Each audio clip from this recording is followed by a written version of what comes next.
Les damos la bienvenida a todos, nos alegra verlos nuevamente en este espacio que hemos abierto para todos ustedes. El día de hoy hablaremos en nuestro webinar de los nuevos cambios legislativos en temas laborales, tratando temas como empleo joven, licencia de maternidad y paternidad y trabajo remoto. Hoy nos acompaña Camilo Piedrahita, jefe del Departamento de Derecho Laboral de la Escuela de Derecho de la Universidad EAFIT. Recuerde que al finalizar pueden realizar sus preguntas y tendremos un espacio para resolverlas y lo pueden realizar a través de nuestro chat o a través de nuestro WhatsApp 313-613-9506. Al finalizar entonces tendremos este espacio para resolver todas las dudas y damos inicio entonces a este webinar y la bienvenida a Camilo Piedrahita.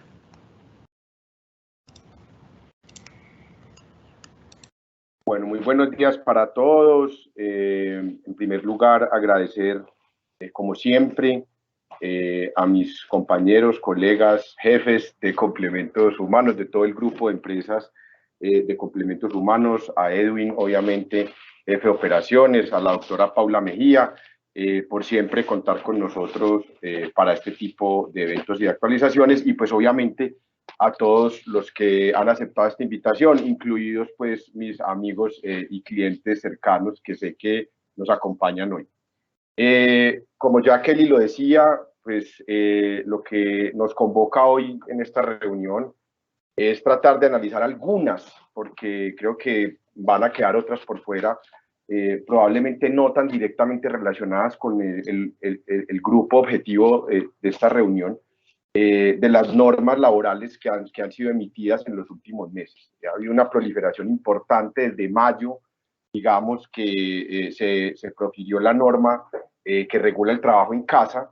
De ahí en adelante hemos tenido cerca de 10, 11 normas relacionadas con el trabajo y específicamente con población, digamos, que ha estado usualmente segmentada, que tiene barreras fuertes de entrada al ingreso del mercado de trabajo, como lo son los jóvenes y obviamente más adelante lo vamos a ver las mujeres.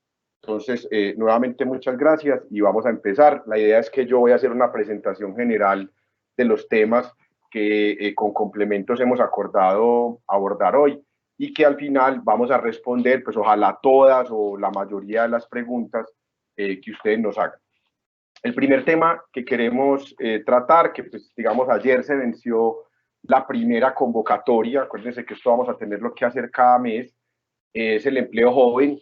Ustedes saben que desde antes de la pandemia ya los movimientos estudiantiles venían reclamando unas políticas respecto al trabajo de los jóvenes. Los jóvenes, después de las mujeres en edad fértil, son las personas que tienen más dificultades para conseguir un empleo, por eso se ha hablado por allá desde el año 2000 de la ley del primer empleo, etcétera. Y esto, pues obviamente, es una política o una figura que busca, digamos, atender ese reclamo de esa población. Yo voy a pasar, digamos, no voy a entrar en todos los detalles de la convocatoria, yo creo que hay cosas que ustedes entienden, que son muy procedimentales, etcétera, pero básicamente lo que busca esta figura es tratar de que los empleadores contratemos personal nuevo, adicional, nunca piensen en sustitución de trabajadores. Si lo que busca la figura es que las personas que han tenido barreras de acceso al mercado laboral, como son los jóvenes, ingresen al mercado, pues eso nunca va a estar, si ustedes miran incluso las consideraciones de los decretos, nunca va a estar en la mente del gobierno que eso se haga a cambio o a costa de sacar otras personas del mercado de trabajo, dándole a los empleadores, ya sean uniones temporales, cooperativas, eso lo vamos a ir hablando más adelante, un subsidio de hasta un 25% de un salario mínimo. Si usted contrata personas entre los 18 y 28 años de edad, ese es el rango que la legislación colombiana establece que uno es joven. Ya saben que los que tienen 29 como yo o más en adelante, ya no somos jóvenes, somos adultos. Y hasta por 12 meses dentro de la temporalidad, es decir, hasta, acuérdense que esta ley va hasta el 31 de diciembre del próximo año. Yo por un trabajador, si empiezo a pedir ahorita el subsidio a partir de agosto, que realmente es el de julio, lo puedo pedir por 12 veces, o sea que por allá, por ese trabajador tendré que dejar de pedir el subsidio en agosto del próximo año. pero por otros, por ejemplo, por los que compida en octubre o en noviembre, podré irme máximo hasta el 31 de diciembre del próximo año. ¿Quiénes son las personas que pueden acceder a este subsidio como empleadores? Las personas jurídicas, las personas naturales, los consorcios, las uniones temporales, los patrimonios autónomos y las cooperativas que demuestren su calidad de empleadores mediante la planilla integrada. Ojo, dos aclaraciones muy importantes, sobre todo con el target de los que estamos acá y quien convoca este evento que es Complementos Humanos. Uno, en las cooperativas de trabajo asociado, que fue un tema que trabajamos mucho, hoy van digamos, a raíz de todas las restricciones que se le han impuesto a las cooperativas. Si ustedes miran las cifras de la Escuela Nacional Sindical, las cooperativas de trabajo han venido en un descenso numérico, digámoslo así, mientras que otras figuras como los contratos sindicales han venido creciendo. Las cooperativas pueden pagar los aportes de los asociados o no. Es algo que se deja al autogobierno de las cooperativas. Por eso la norma es tan clara en decir, yo le doy el subsidio si la cooperativa es la responsable del pago de los aportes. ¿Por qué? Porque la cooperativa puede tener dos opciones. O los paga ella de su dinero, del fondo que tiene, o vigila que los asociados las paguen. En el segundo caso, no aplica, obviamente, el subsidio. Y lo segundo es que lo que importa aquí es tener la calidad de empleador. Y ojo, todos, que cuando uno contrata trabajadores a través de una empresa de servicios temporales, legalmente el verdadero empleador, así lo dice desde la ley 50 del 90, es la empresa de servicios temporales. Por eso, quien tiene la titularidad para exigir el subsidio es la empresa de servicios temporales. Acá hemos tenido, yo me adelanto, probablemente va a ser una de las preguntas o de las discusiones más adelante, hemos tenido, digamos, la reacción de algunas personas que contratan empresas de servicios temporales, donde se nos dice, yo voy a pedir el subsidio para mí, siendo la empresa usuaria, pues de una vez les digo, no se los van a dar, no pierdan el tiempo con eso, se lo pueden dar a la empresa de servicios temporales, que es el verdadero empleador.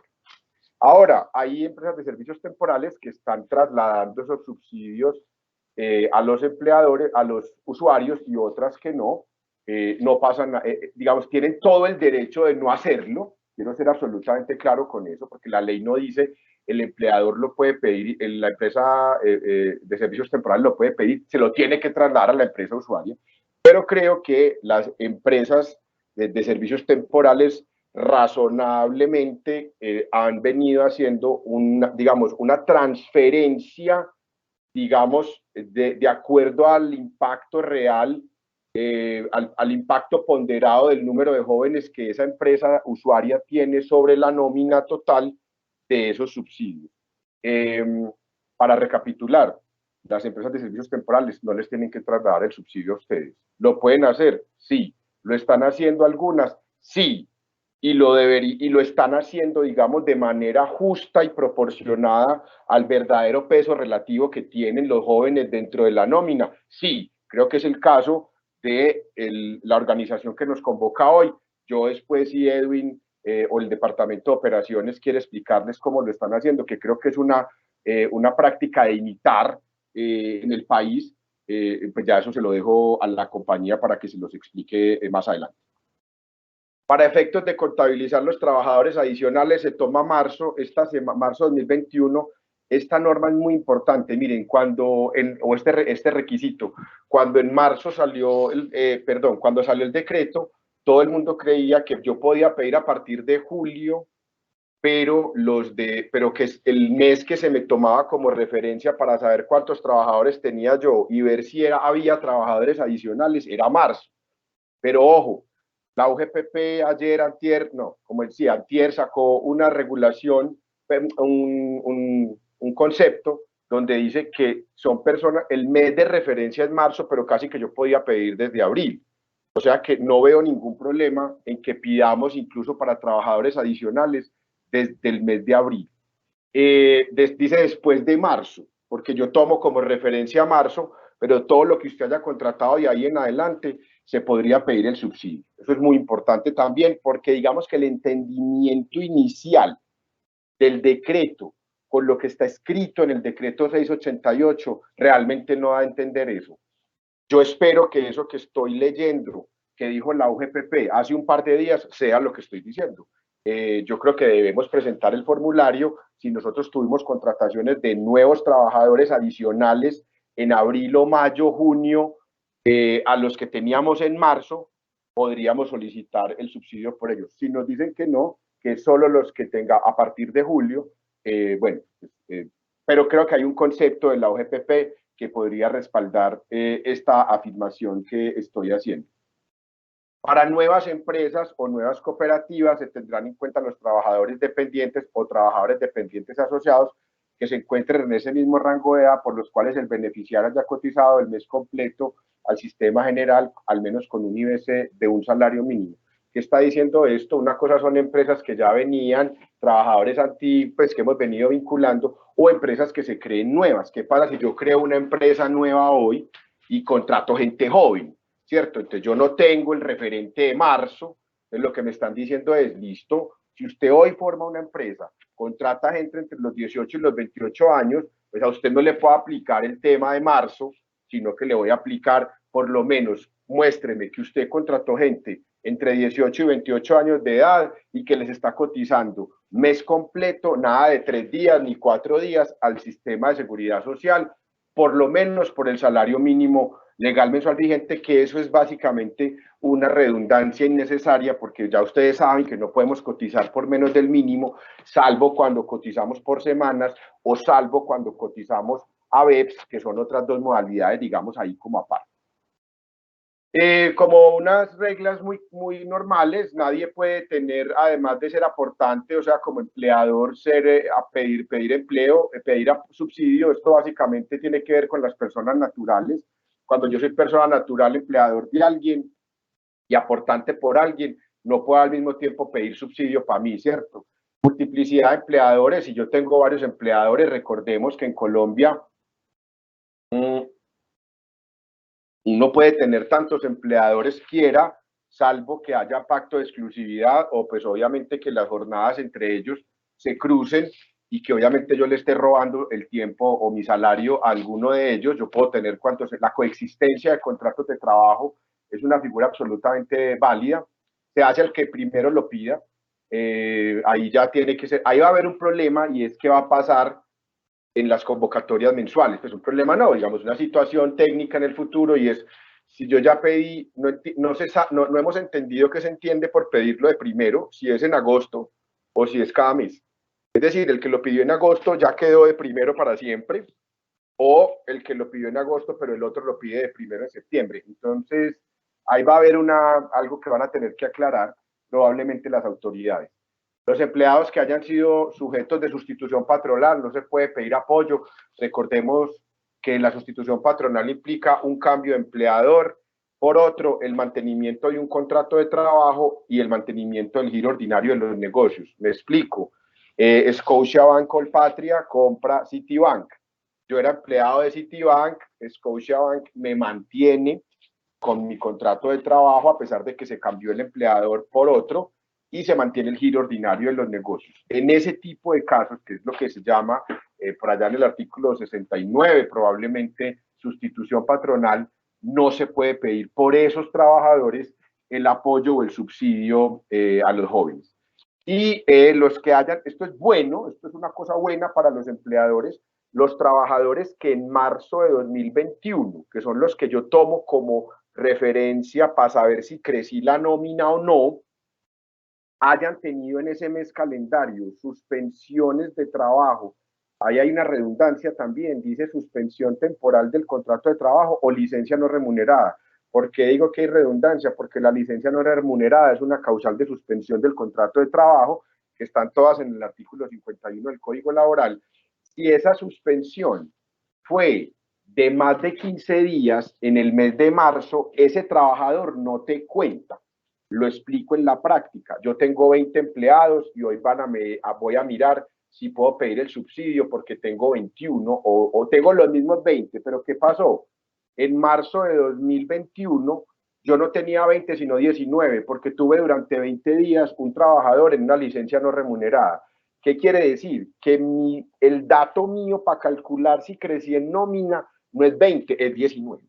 Listo. Si la suspensión del contrato que tuvo en marzo fue menor a 15 días o de 15 o menos, ese trabajador sí cuenta porque tuvo una suspensión muy chiquita. Entonces la ley sí te lo va a contar, o el decreto, para el subsidio. Muchachos, como les digo, yo no me voy a referir el formulario, ya ustedes saben que tengo que tener una cuenta, que tengo que estar a paz y salvo en la seguridad social de todos mis empleados, etcétera. Yo no me voy a referir mucho a temas de trámite, sino sobre todo a los problemas más jurídicos, ¿cierto? Pero, obviamente, en el espacio de dudas, preguntas, etcétera, los asuntos, es que yo le escribía a Colombia y no me han contestado, bueno, ahí ya habrá cosas que yo tampoco podré resolver o les podré dar algún consejo a lo máximo. Listo, voy a pasar ahora, para que le demos más espacio a las preguntas, voy a pasar ahora al tema de la reducción de la jornada laboral. También hubo un cambiecito, un cambiezote en la jornada laboral flexible. Ahorita les cuento por qué para mí es muy valioso ese cambio que hubo. Y pues como ustedes ya saben, se venía discutiendo desde hace mucho tiempo, pues Japón pasó a una jornada de 4 días a la semana. Nosotros también hemos venido discutiendo este tema de la reducción de la jornada laboral, y esta ley 2101 de 2021 reduce la jornada laboral de manera gradual, ya lo vamos a ver, a 42 horas. Recordemos que hoy la jornada laboral ordinaria en Colombia es de 8 horas diarias, 48 semanales.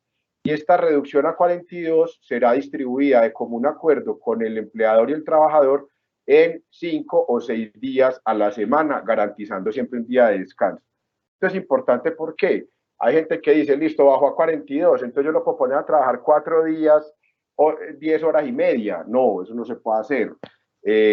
Pues, o sí se podría hacer, pero estarías pagando horas extra por lo menos 2 días.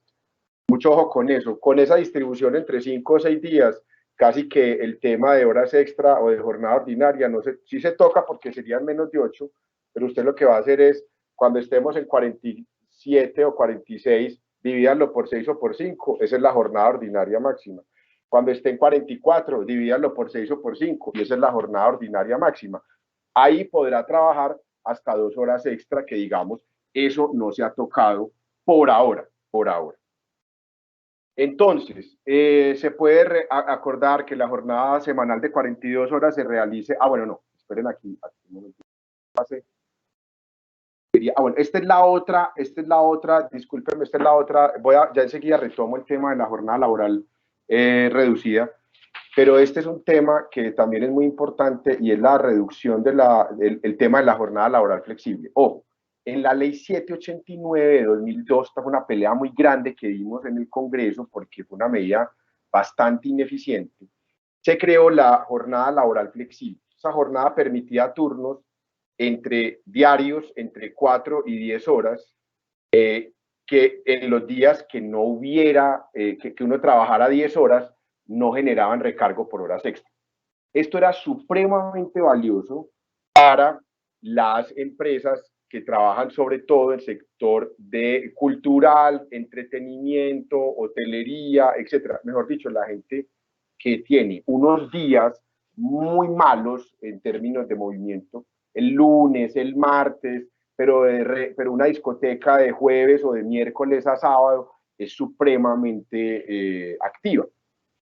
Pero allí, a pesar de que el proyecto de ley entró al Congreso sin límite de horario, si era diurno o nocturno, el Congreso, digamos, como en un acto de responsabilidad para ellos, impuso la prohibición de que la jornada laboral flexible se utilizara en las noches. Es decir, usted puede tener turnos de 4 horas diarias o hasta 10, sin pasarse de 48 a la semana, y los días que trabaje más de 8 horas, yo no le cobro horas extra, pero usted no me puede usar eso de noche. Era donde lo necesitaban. En el comercio de noche, en el entretenimiento, en los hoteles, en los restaurantes, en las discotecas, en los bares, que entre otras cosas han sido a veces injustamente acusados de ser sectores muy informales. Realmente, si uno mira la hotelería o mira los restaurantes, cierto tipo de restaurantes, obviamente, un sector, están absolutamente formalizados. ¿Qué hace esta ley? quita ese problema desde 2002. Fueron 20 años que tuvimos una ley absolutamente absurda, que no servía para nada, que nadie la podía usar. Entonces ahora lo que hace esta ley también de la jornada, de la reducción de la jornada, es decir, listo, vamos a bajar también esa jornada laboral normal, se puede volver flexible. Y esa flexible que permite turnos entre 4 y 10 horas, también la vamos a ir bajando hasta 42, porque claro, hay que ajustar la nueva jornada de 42 a la jornada flexible. Pero lo bueno es que puede ser diurna, puede ser nocturna, o sea que ahora yo puedo hacer turnos de mínimo 4 horas o máximo 9, ahí dice 9 porque cuando ya bajemos a la gradualidad de las 42, no serviría la fórmula 4-10, sino que ya ahí opera la fórmula 4-9, pero ya esos turnos pueden ser de noche. Ojo, está permitido, antes ni siquiera se podía, pero no significa que no genere recargo por trabajo nocturno. Conclusión o recapitulación, la jornada laboral flexible que permitía turnos de 4 a 10 horas también se reducirá gradualmente a 42 y permitirá turnos de 4 horas mínimas o 9 máximas. ¿Qué quiere decir? Que los días que trabaje 9 no hay hora extra por esa novena. Y lo más importante, ya no está prohibido utilizar esta figura de noche, pero si la usas, las horas que se trabajen de noche tienen que ser pagadas con el recargo, obviamente, del 35%. Aquí, discúlpenme, la vigencia de la ley es 15 de julio de 2021. Vuelvo como al tema de las dos jornadas, porque esto va a ir disminuyendo gradualmente, ambas. Y ahí está, digamos, en el cuadrito, yo creo que muy claro, el próximo año hay que reducir una hora, en el 2020, perdón, el próximo año no hay que hacer nada, el del 2023 hay que reducir una hora, en el 24 otra, en el 25 dos y en el 26 otras dos. Ojo que esto es para julio. Hay gente que me dijo, Cami, yo el 1 de enero de 2023 ya tengo que estar en 47. No, en julio de 2023. Las normas laborales, salvo que la ley diga algo distinto, rigen el día que son promulgadas. Por lo tanto, esta norma empieza a regir el 15 de julio de 2021 y dice, en el 2023 tiene que haber rebajado 47 horas. En principio, la interpretación es que esto es para el 15 de julio de 2021. La norma no dice que es el 1 de enero de 2023. Listo, o sea que tenemos casi que un año y medio para implementar esta medida. Ojo, que ya hay muchos de ustedes, muchas compañías no trabajan las 48 horas, ya tienen un terreno ganado, es el caso, por ejemplo, de las universidades como en la que yo trabajo, las jornadas pueden ser de 40, 44 horas, entonces ya tenemos un espacio ganado, lo que tenemos es que ir preparándonos para lo que viene. Es importante este beneficio de cumplir la reducción de la jornada laboral. Los empleadores tenemos un par digamos, de obligaciones correspondientes a la jornada y al número de trabajadores que tenemos, que son el Día de la Familia, ese bendito Día de la Familia que ha dado tanta dificultad de comprender, porque la norma dice, hágalo con la caja de compensación, si no puede, hágalo usted, organícelo usted, y si definitivamente no se puede, entonces déle un día de descanso. Entonces la gente dice, ¿qué hago? Y con adicionalmente el problema del COVID, que pues ni siquiera podemos ir a la empresa a trabajar, pues qué diablos voy a hacer yo para hacer un evento con el Día de la Familia en la empresa y celebrarles a todos una fiesta.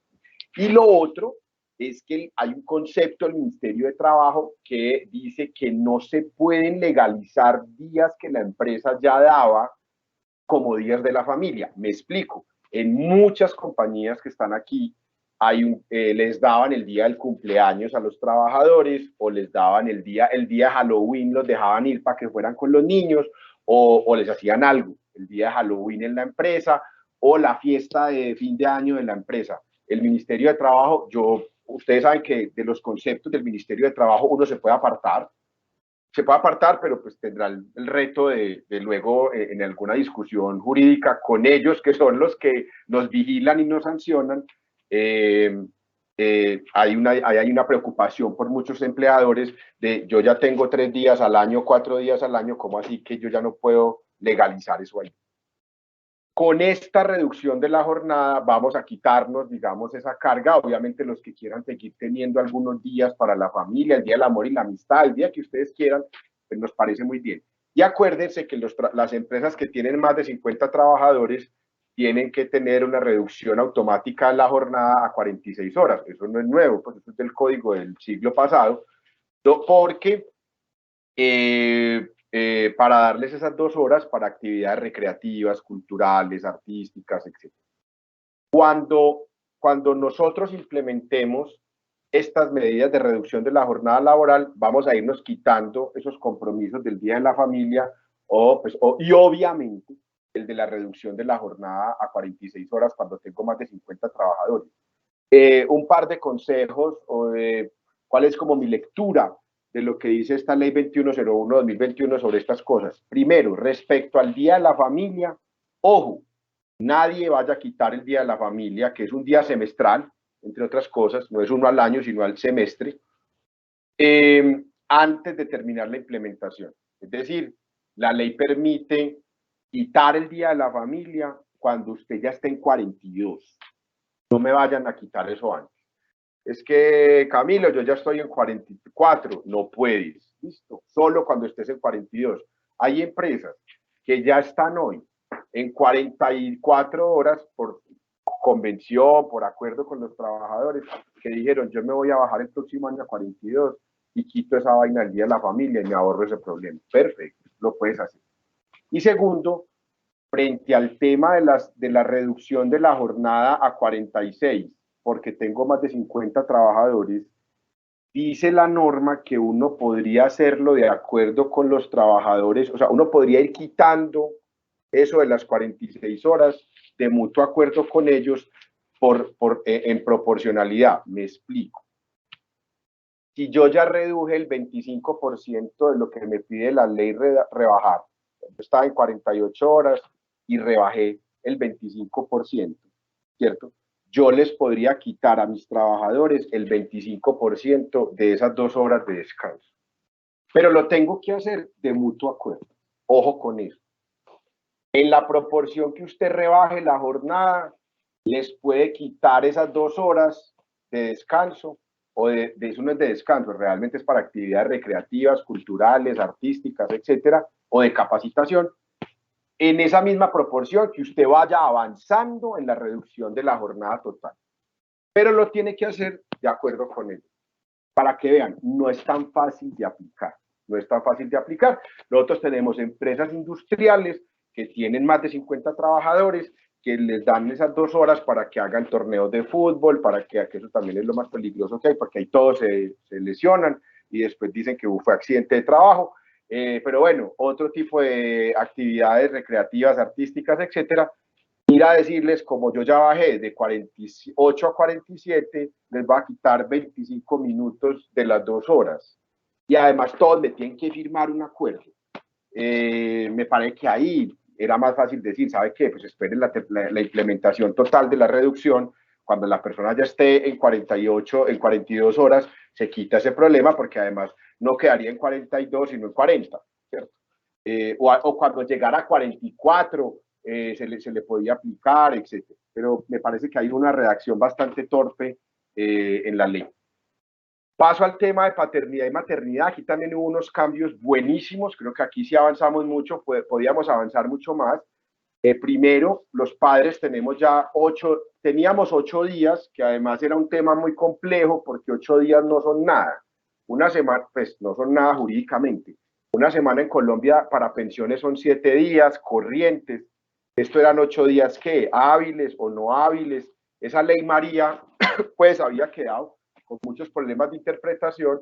Aquí se dice que son 2 semanas y bueno, los plazos dados en semanas, salvo que la ley diga algo, son semanas corrientes. O sea que realmente aquí ya no van a ser 15 días hábiles, pues, sino que son 2 semanas. Pasamos de tener 8 días hábiles, que eran realmente como una semana y media. Entonces era una licencia como muy rara y como partida. Yo no sé si lo que se quiso decir por allá en la ley María era que era una semana, era de lunes a domingo, pues, o 7 días, corrientes. Pero así no fue, que como la ley no dijo nada, se interpretó de otra forma. Y esas semanas de los papás, esto es muy importante, se puede disminuir, se pueden aumentar, perdón, hasta 5 semanas si hay una disminución por cada punto porcentual que se reduzca el desempleo estructural. Ahí va a haber un tema, y es que el desempleo estructural es un desempleo muy difícil de bajar, ¿cierto? Porque es un desempleo que mide, es como el desempleo multicausal, que mide todos los factores de desempleo, y hay una metodología que yo creo que de manera transparente y respetable, pues el gobierno y el Congreso dicen cómo lo van a medir, pero no va a ser fácil, o sea, bajar 5 puntos del desempleo. Miren incluso lo que está pasando hoy, con un crecimiento del 17 fue, o el 13, no me acuerdo, yo soy muy malo, no me acuerdo los números.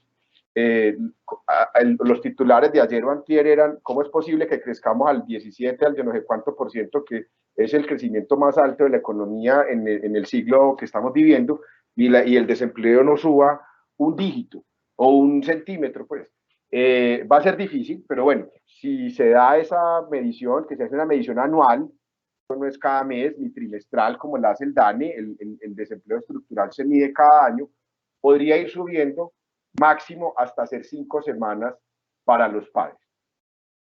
Esto que es, digamos, de los grandes logros del feminismo y de la igualdad de género en Colombia, y es que gran parte de la carga de la discriminación que reciben las mujeres para acceder al mercado de trabajo, les acabo de decir, son la tasa de ocupación más baja en Colombia, las mujeres fértiles, tristemente, y Antioquia es potencia nacional en esa cifra negativa, lo quiero decir así, como más positivamente. Somos potencia en una cosa que no me gusta. Y es la licencia de paternidad o la licencia de maternidad y paternidad compartida, ¿cierto? En gran parte, los empleadores temen contratar mujeres en edad fértil porque se les van a ir 18 semanas, ¿cierto? Entonces, este tipo de figuras donde yo equilibro, distribuyo las cargas de la maternidad o la paternidad, pues ya harían un poco más indiferente, supongo yo, y eso ha pasado en muchos países. Noruega tiene más de 1000 días de licencia de maternidad, 1100 y pico. Ha pasado en muchos países que las empresas ya les empieza a ser indiferentes si contrato un hombre o una mujer, porque ya no me da rabia que una mujer se me vaya 18 semanas, porque puede que se me vaya 12. Y el papá, que trabaja en otra empresa, se va a ir 6, ¿cierto? Aquí voy. Licencia de paternidad compartida. ¿Qué estamos diciendo? La licencia de maternidad sigue siendo de 18 semanas, pero la mamá tiene la potestad de cederle las últimas 6, las primeras 12 son completamente intocables al padre. El padre no es el esposo, es el padre biológico o adoptante. Esa licencia se la puede ceder total las 6 o parcial. Puede decir: yo quiero 15 y te doy 3, más las 2 que tú ya tienes por ley. Ojo, que la madre transfiera de esas últimas 6 semanas, todas o algunas, al padre, no quiere decir que las semanas que tiene el padre, que son mínimo 2 por ahora, o pueden ser hasta más 5, con lo del tema del desempleo estructural, se pierdan. Entonces yo podría tener 2 semanas que yo tengo, más 3 o 2 que me transfiere mi esposa, y quedo con 4 o 5 semanas de licencia de paternidad. U 8, pues, en el caso de que mi esposa me transfiera las 6. Pues lo digo yo porque estoy casado, pero la mamá de mi hijo, ¿cierto? Aquí hay un tema importante: los padres que hayan sido condenados por delitos. Ahí hay unos 3 tipos de delitos, pero básicamente están relacionados con temas de acoso sexual a menores, delitos sexuales contra menores, violencia contra menores, no solamente violencia sexual, y incumplimiento de alimentos contra menores, no tienen derecho a esa licencia. Me explico: yo soy un padre que he sido condenado por inasistencia alimentaria, yo no le doy comida a mis hijos. Si yo tengo un nuevo hijo con otra persona o con la misma, esa mamá no me puede transferir a mí las 6 semanas. ¿Por qué? Porque yo he sido un padre irresponsable. Punto. Estoy diciendo condenados, si uno le crea lo que dice la justicia, condenado por delitos relacionados con violencia, sexualidad y alimentos de menores. No tiene que ser con el hijo que acabe de tener. Obviamente es imposible prácticamente que sea para ese, es para asuntos haber sido condenado con anterioridad. Entonces, si fíjense lo que va a pasar ahí, si una mamá les dice a ustedes, acuérdense que acá la madre tiene que decirle al empleador, yo voy a coger 12 semanas, le voy a pasar 6 al papá de mi hijo que trabaja en otra compañía. Todo eso se tiene que documentar, casi que en la otra compañía o la compañía que le va a dar la licencia al papá tiene que revisar que esta persona no haya estado condenada por eso. ¿Qué hay que hacer? Ir a buscar la base de datos pública de la Fiscalía General de la Nación, a ver si esta persona tiene antecedentes penales. ¿Se puede hacer? Claro, lo vamos a tener que hacer, porque si no le estaríamos dando la licencia a un padre que no la debería tener. Y si tiene algún antecedente, tendríamos que llamar a la empresa de la mamá a decirle, mire, esa señora no le puede entregar 6 semanas al papá. Ahí lo vamos a tener que articular mucho entre las diferentes empresas cuando padre y madre, que es muy normal, trabajan en empresas distintas. Y la licencia a tiempo parcial, que yo creo que esto también es algo que las madres estaban pidiendo a gritos desde hace años. Y es que las madres desvincularse laboralmente durante 18 semanas es una cosa que tiene no solamente para el tema de la discriminación por parte del empleador. Yo siempre que hablo con las madres, con las feministas, con la gente de género que trabaja mucho, que promueve mucho este tipo de iniciativas, me dicen, es que uno después de 18 semanas ya nadie en la empresa lo necesita, ¿cierto? Entonces ya se vuelve una persona intrascendente, inaportante, etcétera. Pero además, yo no quiero estar 18 semanas solamente en mi casa pensando en mi bebé. Como yo sé que eso es políticamente incorrecto decirlo, pero que muchas madres lo piensan, yo sí se los digo. Por eso salió esta ley, porque una mujer después de 18 semanas con un bebé en la casa probablemente pierda la razón, porque también debería ocuparse de su ser económico, de su ser profesional, de su ser intelectual, y eso se le para, se le muere, se le duerme durante 18. Entonces, por fin logramos que saliera la licencia a tiempo parcial. ¿Qué quiere decir esto? Que yo puedo disfrutar la licencia medio tiempo. Yo puedo decir, yo en la licencia estoy de 8 a 12 y de 2 a 6 trabajo. El papá puede utilizar eso desde el principio, no tiene ningún problema. O sea que las 2 semanas que esas pocas 2 semanas que yo tengo como padre, yo le puedo decir a Afid, las voy a disfrutar part-time. O sea, vengo en las mañanas, no vengo en la tarde. Automáticamente se me vuelven 4 semanas. Y si mi señora, mi esposa, la madre de mi hijo, me cede otras semanas, también las puedo utilizar así. O sea que miren esto. Si mi esposa me cede 6 semanas y yo tengo 2, son 8, pero las disfruto a medio tiempo, tengo 16 semanas de licencia de paternidad. ¿Qué nota? Yo podría estar en las mañanas y mi esposa en la tarde con el niño. Y mi esposa poder ir a trabajar también y hacer su vida académica, económica y profesional. Y la madre, ahí hay un problema, la madre solo lo puede hacer después desde la 13. Esa parte no me gustó tanto, pero bueno, es una opinión personal. ¿Qué quiere decir? Que la madre lo puede hacer solo. De las 12 primeras semanas, la madre sí está en licencia full time. Solo lo puede hacer después de la 13. O sea, la 13, la 14, la 15, la 16, la 17, la 18. Entonces, lo que va a pasar es que probablemente de la 12 en adelante, la madre que quiera volver a trabajar lo va a poder hacer, le puede ceder algunas semanas, entonces va a trabajar medio tiempo, le va a ceder algunas semanas también a su esposo o al padre, si son pareja y lo cuidan juntos, que eso, si no, muy probable que ni siquiera le ceda nada, ¿para qué? Mejor se queda con él, porque lo está cuidando y está muy chiquito. Y le ceda, y el esposo también las use de manera, digamos, flexible, pues, o part-time. Listo. Esto que también es muy importante, una reiteración de la prohibición de solicitar o de hacer pruebas de embarazo. Ustedes saben que está prohibido exigir, pedir pruebas de embarazo en Colombia, salvo en algunas actividades peligrosas.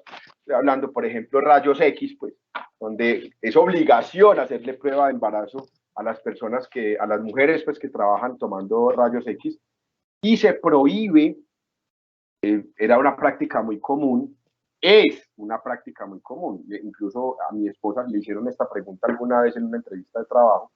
Obviamente ella, casada con un laboralista, se paró y se fue de la entrevista, afortunadamente.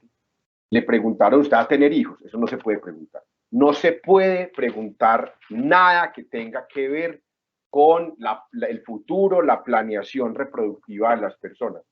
Mucha gente me dice, pero eso lo van a seguir haciendo y a uno no lo pillan, porque usted está en una entrevista por allá en una oficina. Perfecto. Yo siempre he creído que los problemas de discriminación se resuelven por cultura, más que por eficacia de la ley.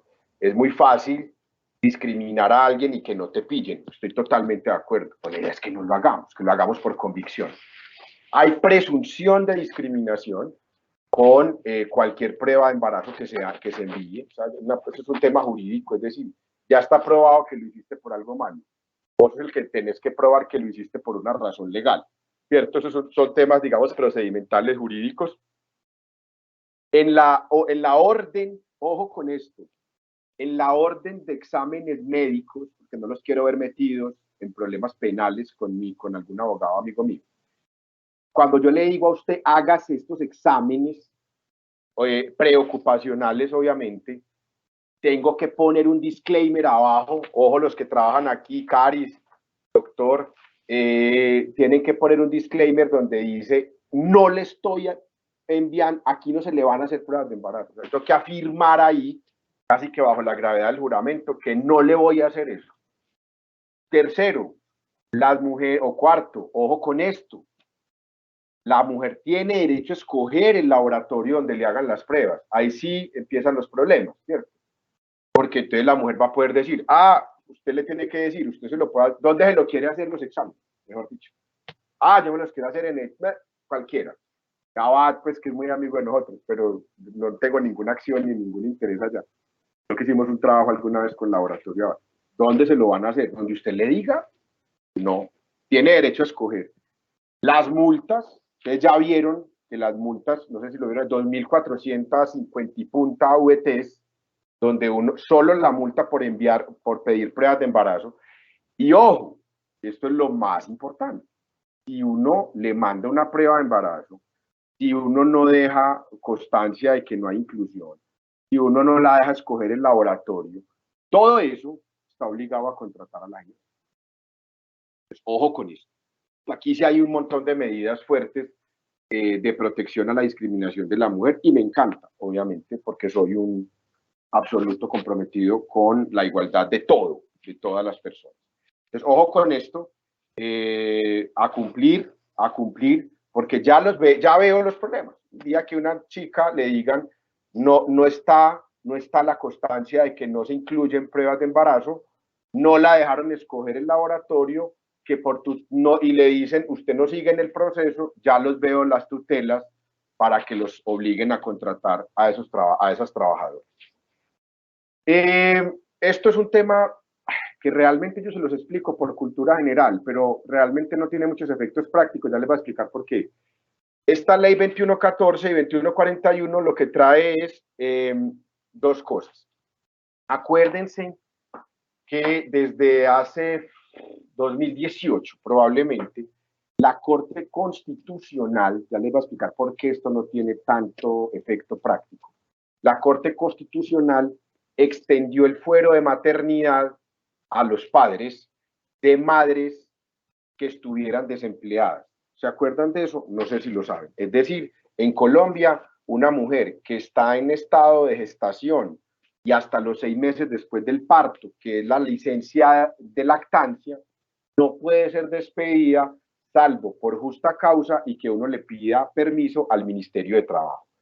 Si uno la embarra y despide a una señora en esas condiciones, en esa situación, la ley laboral, el código, para allá el artículo 234 o algo así, dice, mire, usted me despidió una mujer en embarazo sin permiso del ministerio. Lo que dice la ley no es el reintegro. La ley que dice, me la indemniza como cualquier trabajador despedido, pero como usted despidió una embarazada, me le tiene que pagar 60 días más de indemnización. Y si la señora no había disfrutado la licencia de maternidad, porque la echaste antes de tener el hijo, le tenés que pagar la licencia en plata.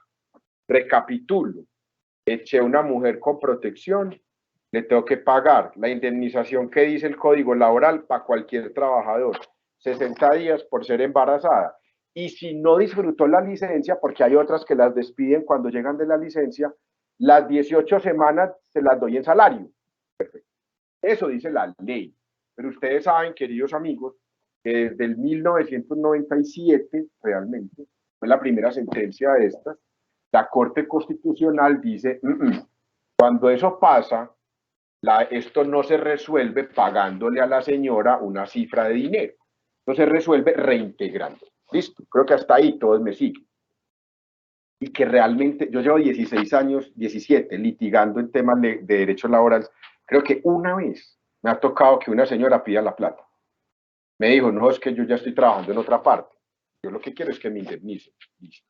Pero las otras 500 veces, las mujeres siempre lo que han pedido es el reintegro. Por eso hablo de la eficacia de esta norma.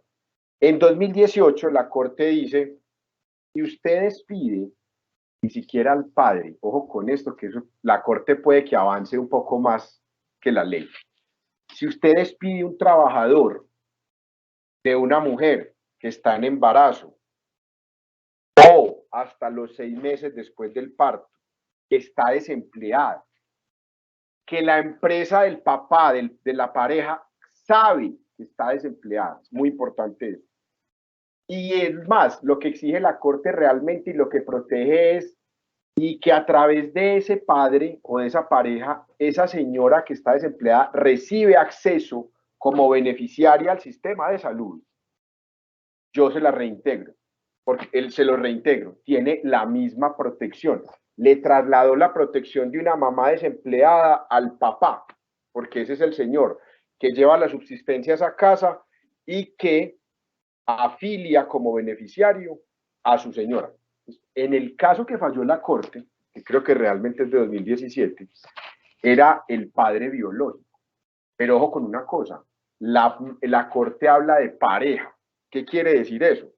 Que puede que no sea el padre biológico. Hay parejas, hay personas, yo tuve un amigo, porque falleció tristemente, que era casado y obviamente afiliaba a su esposa como beneficiaria de un hijo que no era suyo. Puede haber inseminación artificial, puede haber padres del mismo sexo. Lo que les quiero decir, que hay una pareja de 2 mujeres y una mujer se insemina artificialmente, está desempleada y su compañera permanente tiene empleo y le está dando la salud a través del régimen de beneficiarios, la Corte Constitucional, estoy seguro que en cualquier momento va a decir que también hay estabilidad laboral reforzada. ¿Por qué? La Corte no habla del papá biológico, habla de la pareja que, entre otras cosas, le provee la salud a esa madre que está. Pero ¿por qué les cuento esto? Porque lo que hace esta ley 2141 es decir, hey, venga, ¿sabe qué? Creemos el fuero de paternidad. Entonces, replica lo que dice el Código Laboral, pero para el padre. El padre de la mujer en embarazo desempleada, que sea despedido sin autorización, sin justa causa, previamente autorizada por el juez laboral, por el Ministerio de Trabajo, tendrá derecho a la misma indemnización que tiene la mamá. Pregunta, o que a lo que quiero que vamos es, ¿ustedes creen que un padre de un hijo, de una mujer desempleada, que le ha notificado a la empresa, hey, estamos en embarazo y mi esposa está desempleada, pilas pues, ¿cierto? Y a ese tipo lo despiden sin autorización y sin justa causa, ¿ustedes creen que el tipo va a pedir 60 días de indemnización? No, ese señor lo que va a hacer es lo que hacen hoy los papás despedidos, y es ir a pedir el fuero de paternidad, pero no el que dice la ley, que simplemente lo resuelve con plata, sino el que creó la Corte Constitucional en la sentencia de 2017. Se los traigo ahí, pues porque esta es una actualización, pero lo que quiero que se lleven es, despedir a una mujer en embarazo o a un padre de una mujer en embarazo desempleada, normalmente las personas no acuden a lo que dice la ley laboral, sino a lo que dice la Corte Constitucional. Vivimos en un mundo con 3 o 4 cortes, pues al menos lo que dice la Corte Constitucional, la ley o la Corte Suprema de Justicia y lo que dice el Consejo de Estado, y todos dicen cosas distintas. Entonces, finalmente lo que termina ocurriendo es lo que el trabajador escoge, que le produce una mejor satisfacción de su derecho y más rápido, que normalmente es las acciones de tutela. Trabajo remoto, este es el último tema que nos ocupa hoy. Acuérdense que teletrabajo es una cosa, cierto, que ya existía por allá desde 2011, que es una modalidad de trabajo muy altamente regulada, donde hay que hacer un pacto con los trabajadores, donde el trabajador que había nacido como trabajador ordinario y luego yo lo paso a teletrabajo, tiene derecho al retracto, a devolverse, que en el tema de seguridad y salud en el trabajo es supremamente exigente, etcétera.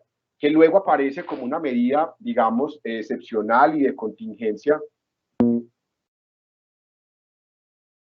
lo que llamamos el trabajo en casa, que es distinto. Ya salió también la ley de trabajo en casa en mayo, yo pues hoy no me voy a referir a eso, pero acuérdense que es esto de váyase para su casa, por eso dice casa, ahí no es en cualquier parte, esa es la primera diferencia de esta norma. El trabajo en casa es en la casa, ¿cierto?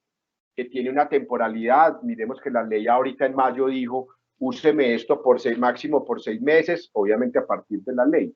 Realmente el trabajo en casa lo estamos haciendo desde abril o mayo del año pasado, después de los días, un mesecito después de la pandemia, pero esta ley dice, después de que yo salí, me puede usar 6 meses o mientras permanezcan las situaciones excepcionales, tales como la pandemia. Listo. Y que tiene unas reglas muy flexibles. Realmente el trabajo en casa es supremamente flexible. Casi que coja el computador, váyase para su casa y chao. Que fue lo que hicimos todos en abril del año o en marzo del año pasado. Y ahora aparece el trabajo remoto, que es como yo siempre le he dicho a mis clientes, es como un intermedio entre todo ese mundo súper regulado del teletrabajo y el trabajo en casa, que era una cosa muy excepcional. 2021, muy fácil de aprender. Esto entra dentro de lo que llamamos un concepto que se llama ubicuidad, y es que uno puede trabajar, es muy utilizado en mercados laborales y es muy utilizado en educación, por ejemplo. Y es, usted puede estudiar o puede ir, a veces yo voy a trabajar o el trabajo viene a mí. Es como la frase que uno pacta acá o que uno referencia acá.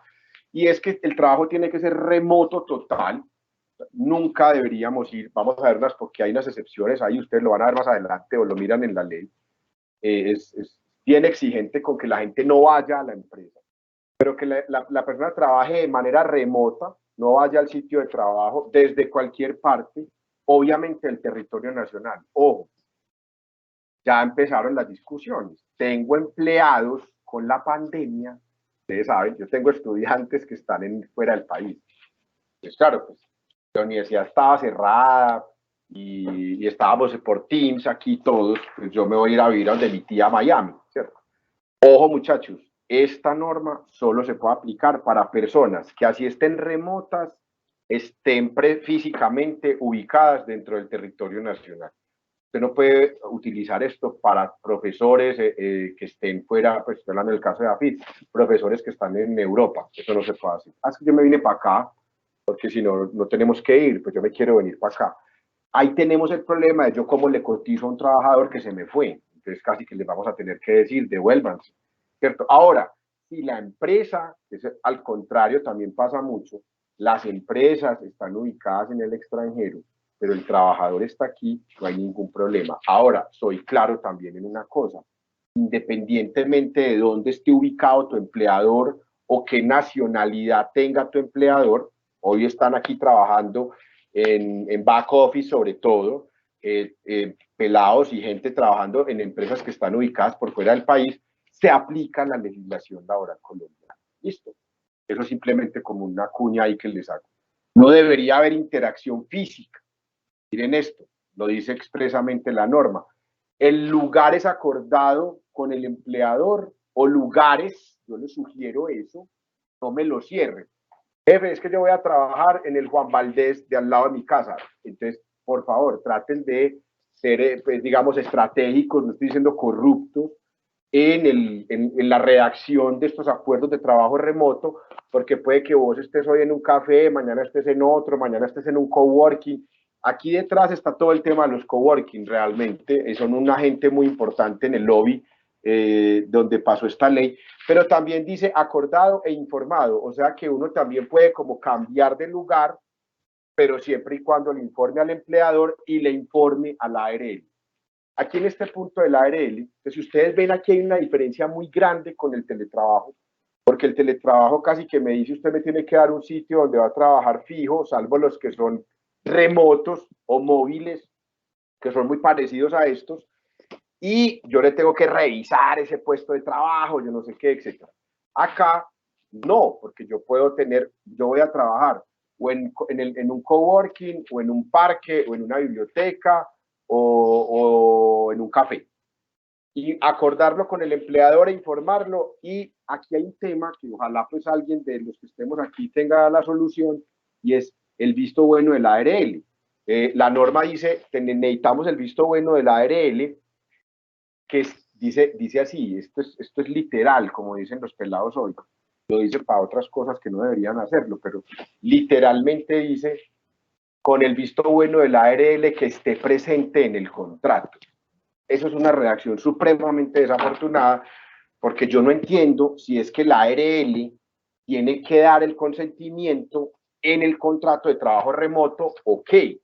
Si lo que querían decir era la ARL, el empleador, pues, del visto bueno, listo.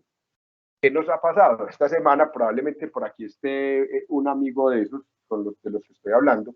Tenemos 3, 4 personas para vincular ya, las queremos vincular por trabajo remoto. Llamo a la ARL y me dicen, no, yo no sé qué hacer. Que probablemente va a tocar esperar que salga el decreto que regula esto, que reglamenta esto, perdón. Pero hombre, yo creo que ahí también hubo una redacción muy desafortunada. O si teníamos que decir, la ARL tiene que manifestar su visto bueno en el contrato de trabajo remoto, pues lo hubiera dicho, pero yo no entiendo qué es la ARL presente en el contrato laboral, no entiendo qué es eso. Y ellas tampoco. Tristemente ellos dicen, también estamos perdidos, estamos pidiendo auxilio, claridad al ministerio para que nos diga esto cómo va a operar. Acuérdense que los contratos de trabajo remoto tienen que ser suscritos, incluso cuando yo ya soy trabajador y me voy a pasar a trabajo remoto, trabajador ordinario, perdón, tienen que ser firmados o suscritos por firma electrónica o digital. Ojo, señores y señoras, la firma electrónica o digital no es escanear la firma y pegarla. Los formatos de firma electrónica digital van mucho más allá de eso. Hay unos que implican tokens, que son muy costosos, se paga por cada firma que uno hace. Yo creo que no es necesario llegar hasta allá. Hay unas más sencillas, los que de pronto busquen en el mercado, googleen eso para yo no sentirme mal por recomendarles formas de hacerlo. Pero hay muchos sistemas o software hoy que muchas compañías de ustedes tienen, que tienen esa versión que permite identificar a través de datos biométricos o numéricos quién es la persona que está firmando el documento. Entonces ahí hay desde lo más, uno utiliza la firma de token, que es la más costosa, para documentos muy sensibles, ¿cierto? Pues una escritura pública. Pero si yo voy a firmar un contrato de trabajo, realmente es un documento importante, pero yo creo que no vale la pena gastarle toda esa plata a una suscripción de las firmas electrónicas. Pueden ser lo que llamamos firmas digitales, que son mucho más sencillas. Y los medios de labor, nuevamente, al menos todo lo que tenga que ver con conectividad, no hay auxilio de conectividad porque el empleador paga, primero, acuérdense que el auxilio de conectividad que creó la ley de trabajo en casa era para sustituir el auxilio de transporte. Aquí no hay que pagar auxilio de transporte, así yo me gane menos de 2 salarios mínimos, porque no lo estoy haciendo desplazar de su casa al sitio de trabajo, porque el sitio de trabajo lo escoge usted. Expresamente la ley de trabajo remoto dice, aquí no hay auxilio de transporte y aquí no hay auxilio de conectividad. Aquí lo que hay es que el empleador tiene que pagar todos los medios de labor que tengan que ver con la conectividad, que básicamente son el internet y el computador. Si usted está en un sitio público como un coworking, pues su empresa le debería pagar el ingreso al coworking, que ese ingreso lo que le paga es el agua que le dan ahí, el tinto, la electricidad, etcétera. Que es lo importante, que usted siempre tenga conectividad, o lo que estamos haciendo en muchas empresas también es, les damos un router pues portátil, que eso tiene sus problemas técnicos, o les pagamos un buen plan de datos para que lo utilicen, y obviamente tienen el computador de la compañía y ya ellos verán para dónde se van, pero no debería haber ni auxilio de conectividad, porque ese es para el que se fue para la casa, y este no se va para la casa, usted puede ir para donde quiera, ¿cierto? Y usted va a seguir en la casa y no va a ser ubicuo, yo le recomiendo, siga usando el trabajo en casa hasta que por lo menos cesen la situación excepcional que ha traído la pandemia. Si usted va a ser un trabajador ubicuo, porque un día va a trabajar en el Café de Valdés y el otro día en Carulla y el otro día en un coworking, pues ahí sí pacte esta modalidad. Ni tampoco entonces habría lugar al tema del desplazamiento. Porque, ojo, el auxilio de transporte es para desplazarse del domicilio al lugar de trabajo, a la sede del empleador, y usted no va a ir a la sede del empleador, usted va a ir por allá a otras partes. No se puede la exclusividad, aquí hay una cosa como mala o negativa, o digamos un costo de asumir el trabajo remoto, y es los trabajadores que tienen trabajo remoto no pueden tener pacto de exclusividad. Recuerden lo que les dije ahora, un trabajador que tiene pacto de exclusividad no puede durante su tiempo libre, o sea, la parte que no es la jornada de trabajo, prestarle servicios a otras personas o a otros empleadores. Los trabajadores en trabajo remoto no deben tener ese pacto de exclusividad, salvo por un tema que sea claramente comprobable, y es que ellos pueden poner en riesgo la confidencialidad de la compañía. Ahí les digo, la información confidencial, ahí les digo, ahí hay que hilar muy delgadito. Nosotros la semana pasada estuvimos conversando con algunas autoridades, y es, si usted no me demuestra que la persona tiene información confidencial de la compañía reservada, yo no le voy a admitir el pacto de confidencialidad. Mucho cuidado con eso. Es un costo que tenemos, un sacrificio que tenemos que hacer por tener los trabajadores por fuera, y de pronto, incluso, como le está pasando a mucha gente, irnos reduciendo en espacio, en oficinas, en vigilancia, en agua, en tinto, en servicios, ¿cierto? Todos esos costos se disminuyen, pero aquí nos empiezan a tirar también una carga. Y ojo con esto, el tema de la citación excepcional a la sede, uno puede decirle a los trabajadores que vayan a la sede de manera excepcional. No es como que usted es un trabajador remoto, pero cada 2 días tiene que venir. Eso no es excepcional, señores y señoras, por favor. Y sobre todo cuando tenga que ver con cosas como los equipos, las bases de datos, el mantenimiento, la actualización.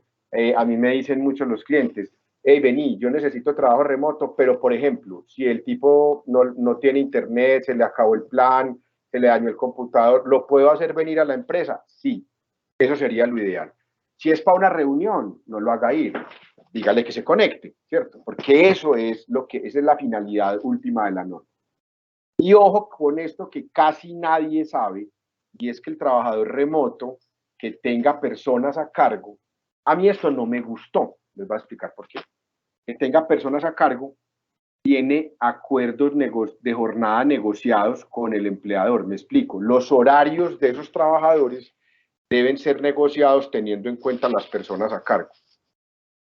¿Qué está diciendo eso? Si usted está en cuidado de personas de menores de 14 años, personas enfermas, personas de la tercera edad, personas con algún tipo de discapacidad, si usted es un trabajador remoto, su jefe le debería dar flexibilidad en sus horarios.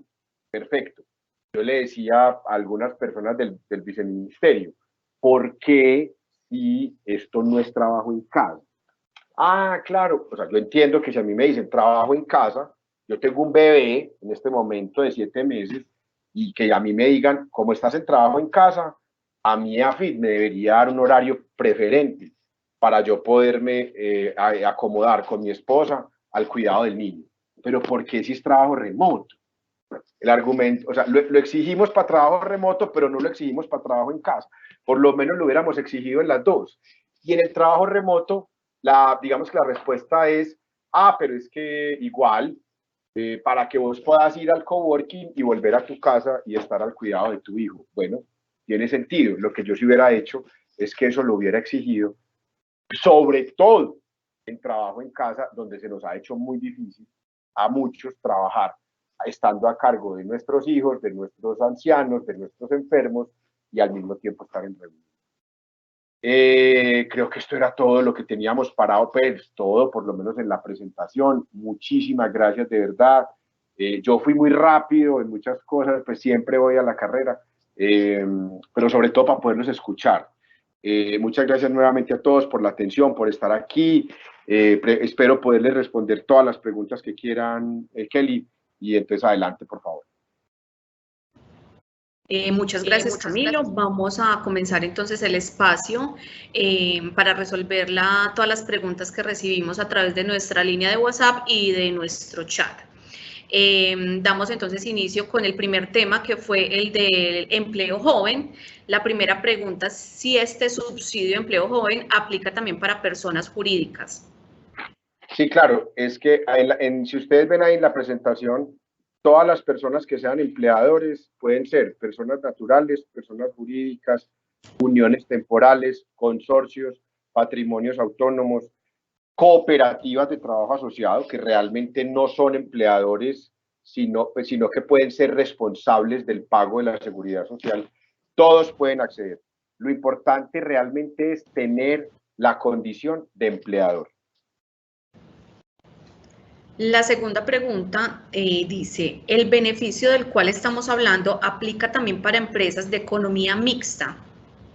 Ya, muy importante la aclaración. Yo a veces no entro en estos detalles. Ojo con esto. Empresas que la participación del Estado pública sea superior al 50% están excluidas del beneficio. Si la participación es menor al 50%, sí pueden acceder al subsidio. Ahí lo que está diciendo el gobierno es que no tiene presentación subsidiarse sus propios empleados con los impuestos de nosotros, pues que finalmente eso es lo que hacemos con los impuestos de nosotros, pagar los empleados públicos. Pero además porque hay un incentivo perverso, por eso se prohíbe, por ejemplo, las personas políticamente expuestas, porque sería muy peligroso que un candidato o un líder político que es persona natural, por ejemplo, contrate 50 jóvenes, y más ahora que estamos en campaña, ¿cierto?, en año preelectoral, y que el mismo Estado le subsidie los 50 pelados que van a ir a repartir volantes, ¿cierto? Entonces, ojo, máximo capital del 50% del Estado y personas políticamente expuestas tampoco, personas naturales, obviamente. Los empleadores o personas naturales que tengan a cargo entre 1 y 10 empleados a cargo pueden acceder a este beneficio. Sí, realmente el subsidio no dice cuántos empleados tienes, sino cuántos empleos creaste desde marzo en adelante, adicionales, y que esos nuevos tengan entre 18 y 28 años. No nos pone un tope mínimo de trabajadores. Incluso, miren, es muy charro porque qué pesar, hay empresas que no están pudiendo pedir el subsidio por situaciones completamente ajenas a ellos. Acuérdense que lo que no quiere la ley, el decreto, es que tú sustituyas un viejo por un joven, ¿cierto? Porque qué pesar de los viejitos como yo. Pero hay empresas donde usted tenía en marzo 10 empleados y en mayo se le murieron 2, pues, y entonces hoy tiene 8. Pero en marzo tenía 10. Entonces hoy quiere contratar el 9º y el 10º. Y los quiere contratar jóvenes y recibir el subsidio. No lo dejan porque le dicen, hermano, usted en marzo tenía 10, hoy tiene 8. Usted no me está creciendo la nómina. Podría pedir subsidio por el 11º, por el 12º, pero por el 9º y el 10º no, porque le comparan la nómina de marzo. Pero no importa el tamaño de la nómina de marzo en el sentido de si la nómina de marzo eran 9, 20 o 50. Lo importante es que hoy sean 10, 21 o 51. Creo que me hago entender, no sé. La siguiente pregunta dice, para el empleo joven se tienen en cuenta los trabajadores entre los 18 y 28 años. Para acceder a este beneficio, estos jóvenes deben estar activos, vinculados actualmente, o pueden ser viejos en su contratación, es decir, pueden tener 2 o 3 años ya de contratados e igual acceder a este beneficio. Súper buena pregunta, Kelly. Realmente es con la interpretación, con el concepto de la UGPP que salió el miércoles, diríamos que solo los contratados a partir de abril. Por las personas contratadas antes, no. Listo, porque la norma es de julio, toma como referencia a marzo, realmente. ¿Por qué hizo eso el gobierno? Porque eso era algo que todos veníamos discutiendo y que más o menos en el gremio sabíamos que iba a salir. Entonces, lo que quería el gobierno no es que usted saliera en abril o en mayo a contratar un montón de gente y meterla en el subsidio, sino que realmente usted le tomáramos un mes de referencia anterior donde realmente la gente no tenía la expectativa de que esto saliera y ver realmente si usted sí está creciendo la nómina por el subsidio y no apalancando su nómina con el subsidio, que es distinto, y esa no es la finalidad de la norma. Este subsidio para los que cumplen 28, son hasta los 28 años o hasta que se cumplan los 29 años, que se pueda acceder. Muy buena pregunta. Cuando uno tiene 28 años hasta el día que cumple 28, al otro día tiene 28 años y un día. Es muy probable, se los digo por la interpretación de lo que he hablado con la UGPP y el ministerio, es que cumplidos los 28, usted ya no tiene 28, tiene 28 y 2 meses, 28 y 6 meses. Entonces, la interpretación es restrictiva. Recuerden que en temas de impuestos, de normas de subsidios, siempre la interpretación no es en favor del contribuyente o del beneficiario, sino restrictiva. Es un principio constitucional.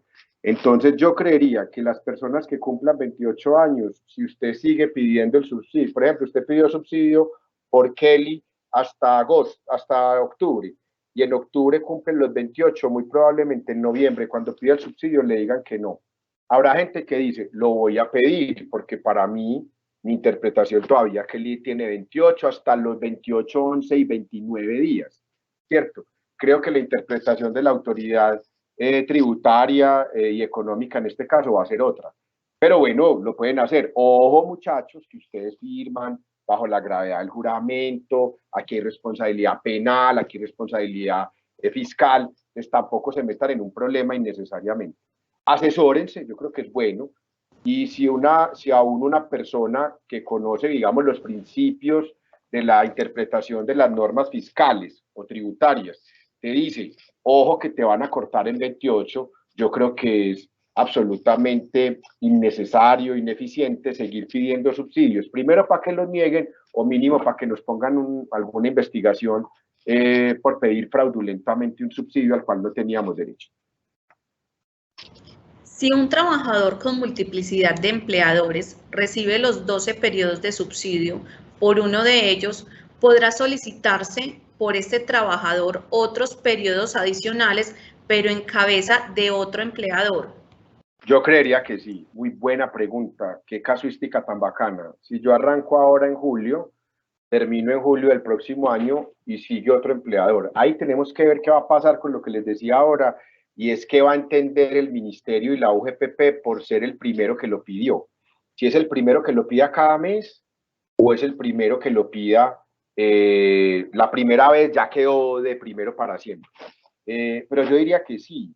Dice que pueden ser hasta 12 subsidios para un mismo empleador dentro de la vigencia de la ley que va hasta el 31 de diciembre. Si uno lee eso, diría que sí, que yo podría empezar a pedir subsidio por Kelly desde julio de 2021 hasta julio de 2022 como empleador Camilo Piedrahita, pero si ella también trabaja en las noches en otra empresa, podría pedirla de agosto a diciembre del próximo año, que es la vigencia total de la ley, que es casi que de 18 meses.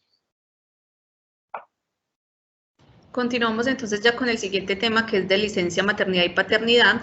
Las preguntas que tenemos son, las personas que tienen más de 15 días de licencia no remunerada no se deben tener en cuenta para la cantidad de trabajadores en marzo, pero Bueno, haciendo símil con este dato, entonces también se debe quitar las personas con marcación de retiro en marzo, o cuántos días de retiro me sirven para dejar las personas para que me cuantifiquen en marzo.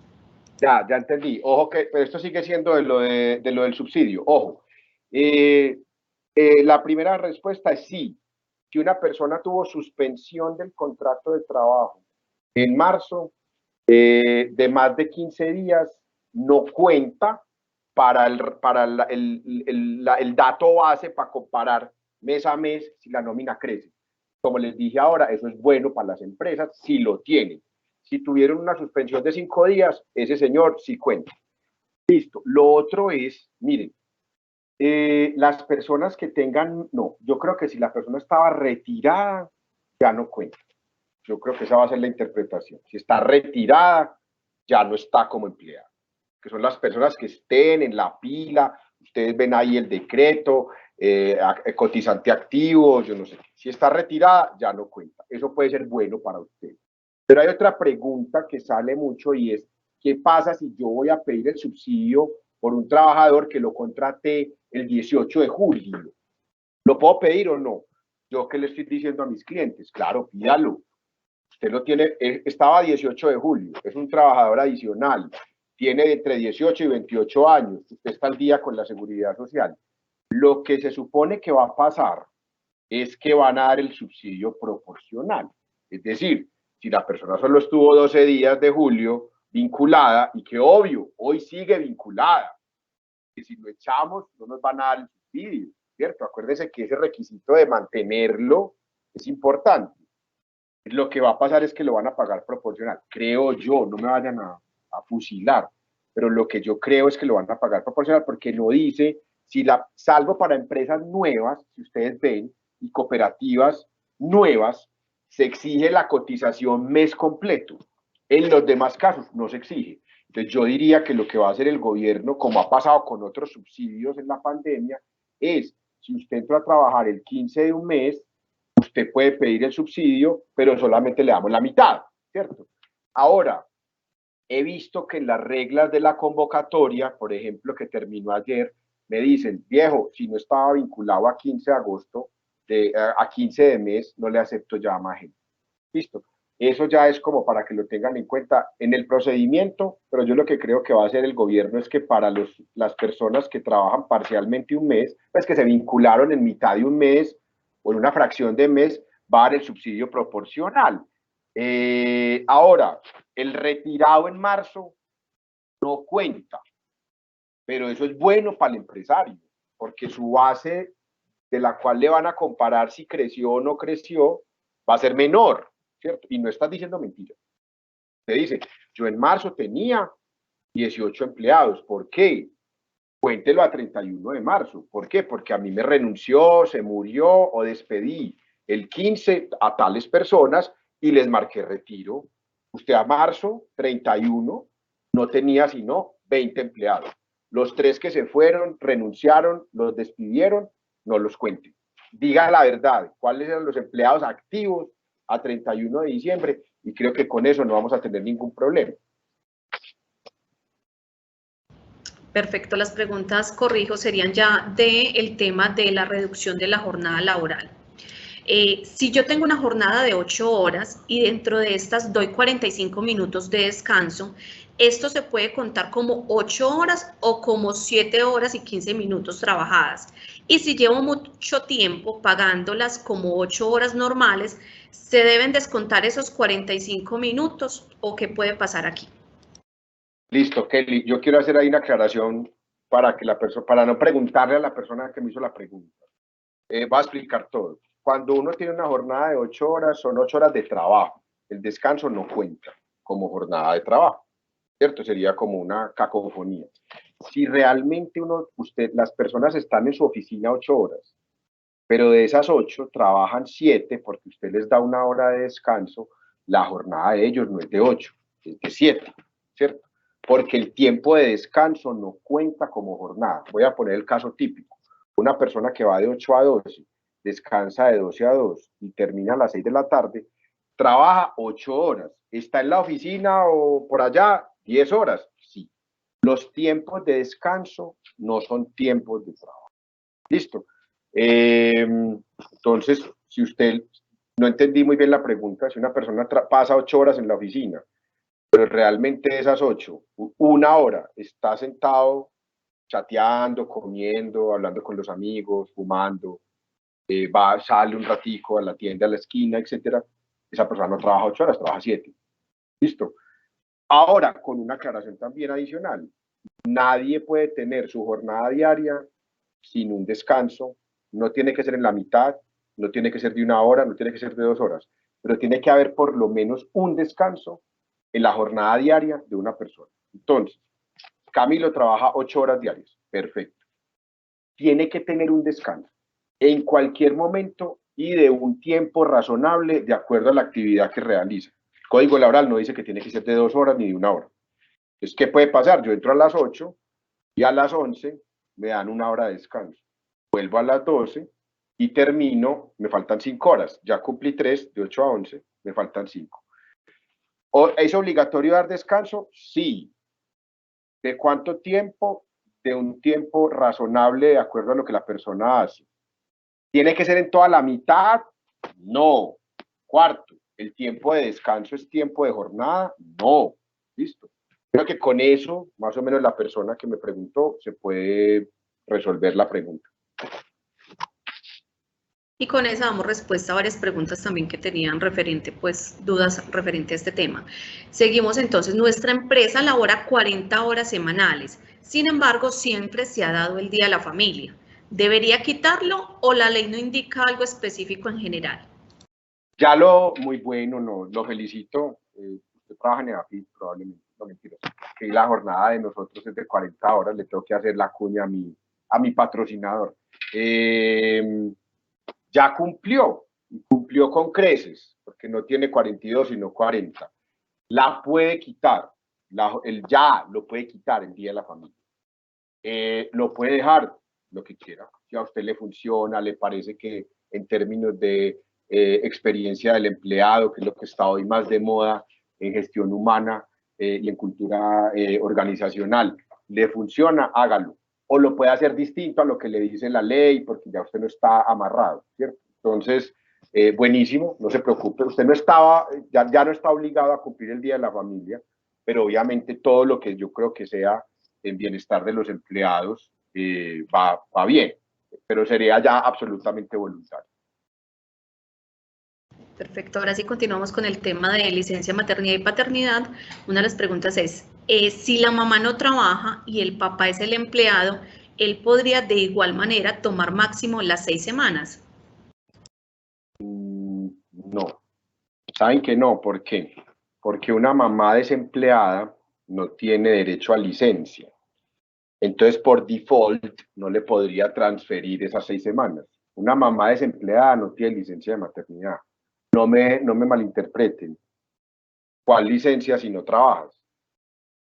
Con todo el cariño. Si estás en tu casa desempleada, ¿cómo así que 18 semanas de licencia? Es que usted está en licencia permanente.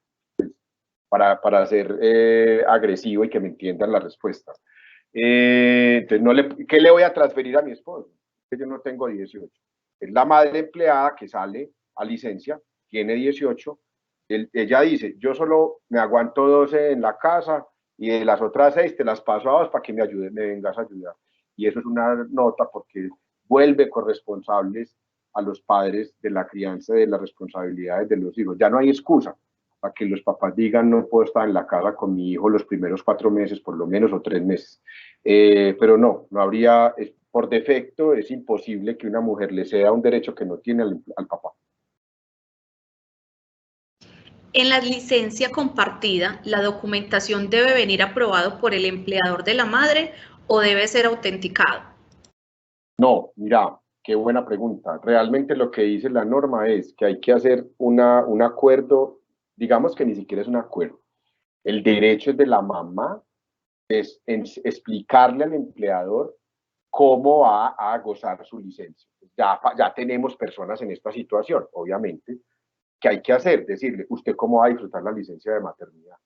Es que yo no sé. Lo primero va a ser el trabajo pedagógico, hay que explicarles. Qué rico que ustedes, 160 personas estén aquí hoy, ahorita eran 180, ya se aburrieron, no mentiras, 180 y pico de personas, porque esto vamos a tenérselo que explicar a nuestros empleados y decirles, venga, usted le puede ceder 6 a su esposo o al papá del niño. Es que yo no lo quiero ceder porque él no vive con nosotros. Vamos a tener todas estas casuísticas, ¿cierto? De cederle y que eso quede, que es lo importante para uno como empleador de la mamá, que la mamá le diga a uno cuáles son las reglas de juego. La voy a disfrutar compartida con el padre. De las últimas 6 le voy a ceder tantas.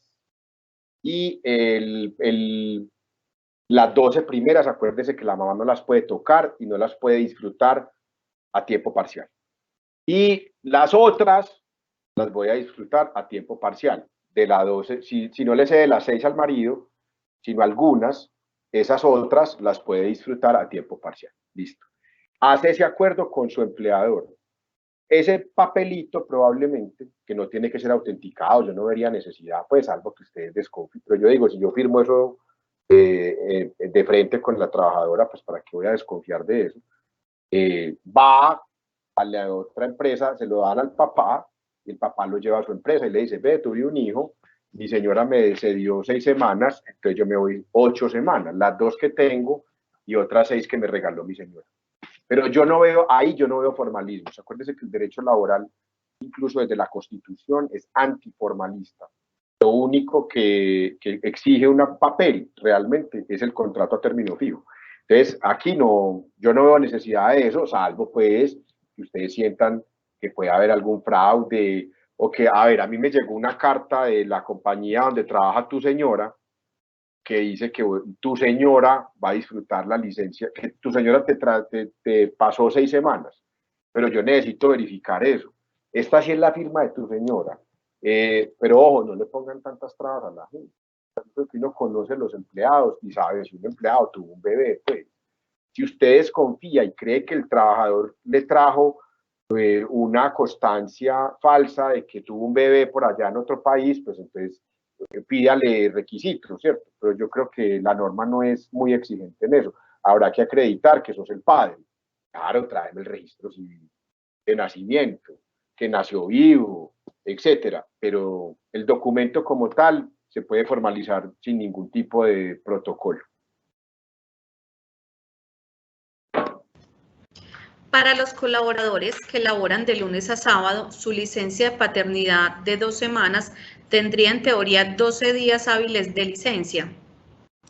Sí, son 2 semanas corrientes. Realmente, por fortuna, a cambio de lo que hizo la ley María, aquí se deja muy claro que son 2 semanas y que no son hábiles. O sea, que son 2 semanas corrientes, ¿cierto?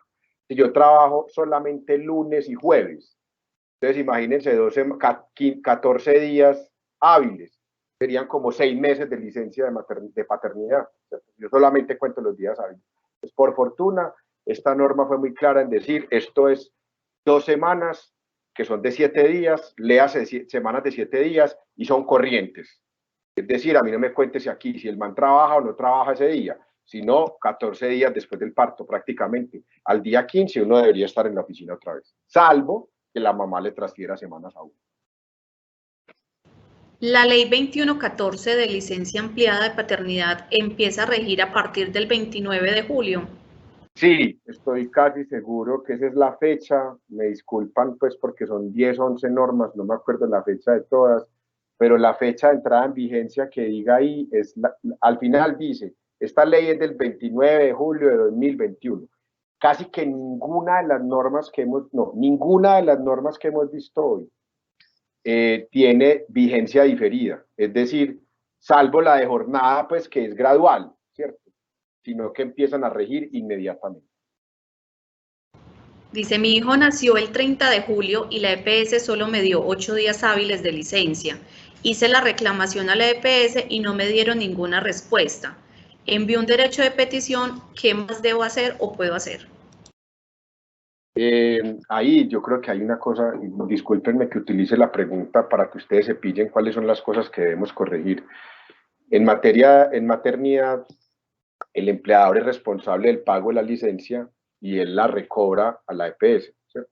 Entonces, normalmente, por fortuna, una madre no tiene que padecer lo que te está pasando a ti. Entonces, yo que soy hoy un padre muy nuevo, hace 6, 7 meses, te entiendo. Afortunadamente, empresas como la mía hacen voluntariamente lo que se hace en el caso de la madre, y es que nos pagan la licencia y después van ellos y pelean con la EPS. Pero no es el caso de todos los padres. Hombre, no tutelar, que hay en el caso de la maternidad y la paternidad es absolutamente claro y transparente el tema de los derechos fundamentales que hay violados allí, que son derechos ni siquiera tuyos, son derechos del recién nacido. O sea, cuando se protege la maternidad o la paternidad, más que proteger a la mamá o al papá, se protege al bebé, ¿cierto? O al que está por nacer, que son los derechos más intocables y sensibles. Yo que te recomiendo, si la EPS no te contesta después de 15 días, tutelar. Primero puedes tutelar para pedir la respuesta. Cuando una EPS no responde un derecho de petición, se puede tutelar para exigir una respuesta. Probablemente el juez va a decir, respóndale. Si no le responden 48 horas, lo sanciono o lo arresto. Te van a responder y te van a decir que no, que porque es que esa ley todavía no ha empezado, que yo no sé qué. Si te niegan el derecho, tutela, porque si la ley es del 29 y no tiene vigencia diferida, el que nazca al otro día a las 5 de la mañana ya tiene el derecho. Las leyes laborales empiezan a regir, inmediatamente son promulgadas y cobijan a todos, salvo que la ley diga, yo empiezo a regir en otra fecha, más adelante, como lo hace la ley de jornada laboral. O dos, que diga, a algunas personas yo no las cobijo, quedan excluidas de mis efectos, y entonces tú dirías, yo no estoy ahí, pero ahí no se dice. Los que nazcan mañana no tienen derecho a la licencia de 2 semanas, no se dice. Entonces, yo esperaría, si no te responden en 15 días, tutelar, ya sea para que respondan, y si responden negativamente, pedir el derecho a la licencia de paternidad por vía de tutela, que es absolutamente claro que hay una violación a muchos derechos fundamentales. Si se disfruta la paternidad y o maternidad en tiempo parcial en nómina, se deberá pagar medio tiempo, pero ¿cómo se haría el reporte ante la Seguridad Social si normalmente se reportan líneas de tiempo por días completos? No, para nada, no hay ningún problema. Muy buena pregunta. Ojo, muchachos. Y entonces, si uno tiene un trabajo, ninguno de ustedes tiene un trabajador medio tiempo hoy. Si yo tengo un trabajador que trabaja 4 horas, yo le puedo pagar 500.000 pesos. Pues estoy hablando de medio mínimo. Ojo, no hay ningún problema. Bueno, pero si hay una cosa, hay unos formularios que se van a crear específicamente para eso. Pero yo lo que les quiero decir es, si la persona trabaja medio tiempo, habrá que mirar si se modifica el formulario para que sean todos los días, pero medio tiempo, o si se paga medio mes, ¿cierto? Pero yo creo que con eso es un tema técnico que no va a haber ningún problema, estaremos pronto a resolverlo. Pero ojo, eso ya está, o sea, hoy en día hay muchas personas que trabajan medio tiempo. Listo, entonces no se preocupen por eso, la planilla lo tiene que permitir. Y sí, se paga medio tiempo, se paga medio salario. Si usted se ganaba 5 millones y va a trabajar medio tiempo, le pago 5, ojo, en el caso de la mamá, le pago 2,5 por trabajar, ojo, y 2,5 de licencia, ¿cierto? Es que la señora está en licencia parcial.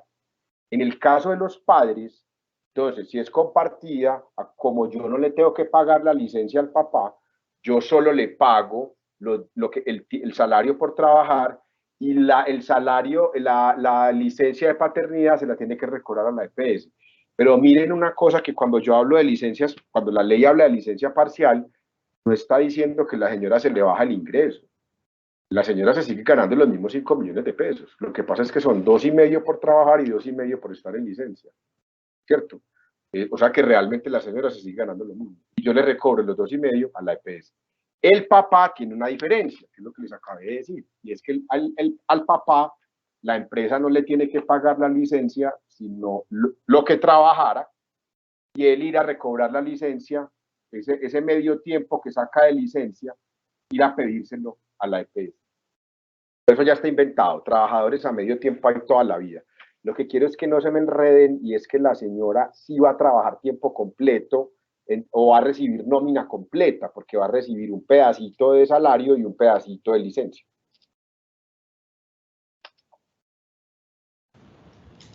En el caso de la licencia compartida, ¿cómo sería el tema del recobro de la licencia de maternidad ante la EPS?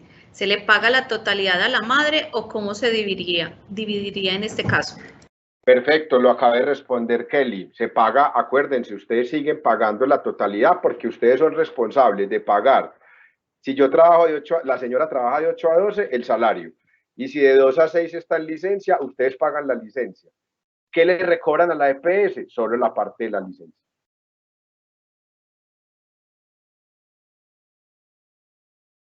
Las semanas que se dé la madre, bueno, este sería todo, casi todo básicamente es de lo mismo como sería el cobro ante la EPS de estas semanas.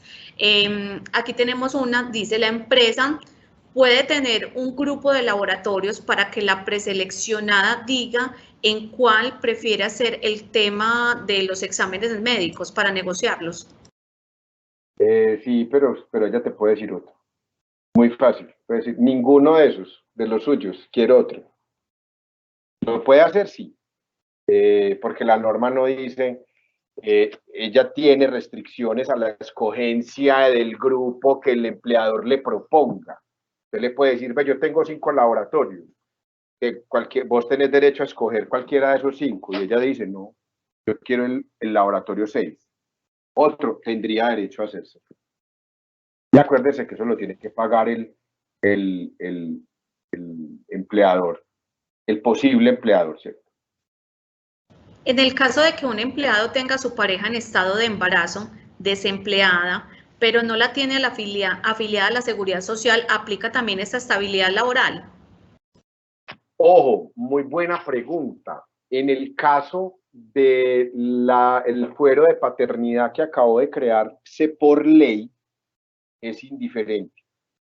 O sea, en la consecuencia económica. Estoy hablando, si ustedes piden al padre de una señora desempleada sin justa causa y sin pedir autorización al Ministerio de Trabajo, la sanción económica, es decir, la indemnización por despido injusto, más los 60 días, esa la puede pedir independientemente de que el papá sea o no el que provee a esa señora de salud a través del régimen de beneficiarios. Listo, porque la ley no lo exige. Si ustedes miran, simplemente dice, usted está casado, usted es padre de un niño, no tiene que estar casado, pues puede ser compañeros permanentes, etc. Su señora está desempleada, la empresa conoce esa situación y a usted lo despiden sin justa causa previamente autorizada por el Ministerio de Trabajo. Punto. Ahí puede pedir plata. Ahora, ¿qué les quiero decir? Cuando el papá de la madre gestante desempleada lo que va a pedir es el reintegro, les voy a decir, hasta ahora, desde 2017 por allá, la Corte ha exigido que sea quien le provee salud, porque realmente lo que la Corte está protegiendo al devolverte el trabajo, al reintegrarte, es que el bebé y la madre gocen de salud. Lo normal es que si mi esposo trabaja y yo no, él me afilie como beneficiario. Entonces, ese es un caso muy hipotético el que me estás planteando. Pero si fuera así, realmente para pedir la indemnización por despido de paternidad no hay problema, porque no se exige. La Corte sí lo ha exigido, constitucional, para dar el reintegro. Pero les digo, el 99% de los casos son con la madre beneficiaria del padre. Y una mamá que está en embarazo con un papá empleado no se va a ir para el CISBEN, ¿cierto? Pues para el régimen subsidiado. Inmediatamente se hace absorber por el grupo familiar del cotizante, que es el esposo o el padre. Ahora, ¿qué pasa? Si no son pareja, eso sí puede pasar también, lo que pasa es que los casos son muy poquitos.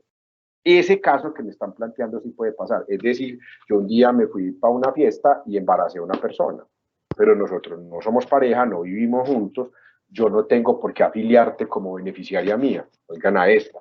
En ese caso, puede que eso que tú me estás diciendo sí pase. ¿Qué les quiero decir? La Corte Constitucional sí ha exigido que sea tu pareja, no un error, no un descache, que sea tu pareja y que tú le proveas a esa persona seguridad social en salud como beneficiaria tuya. Es más, así no sea tu hijo, pero que sea tu pareja. ¿Sí ven la diferencia?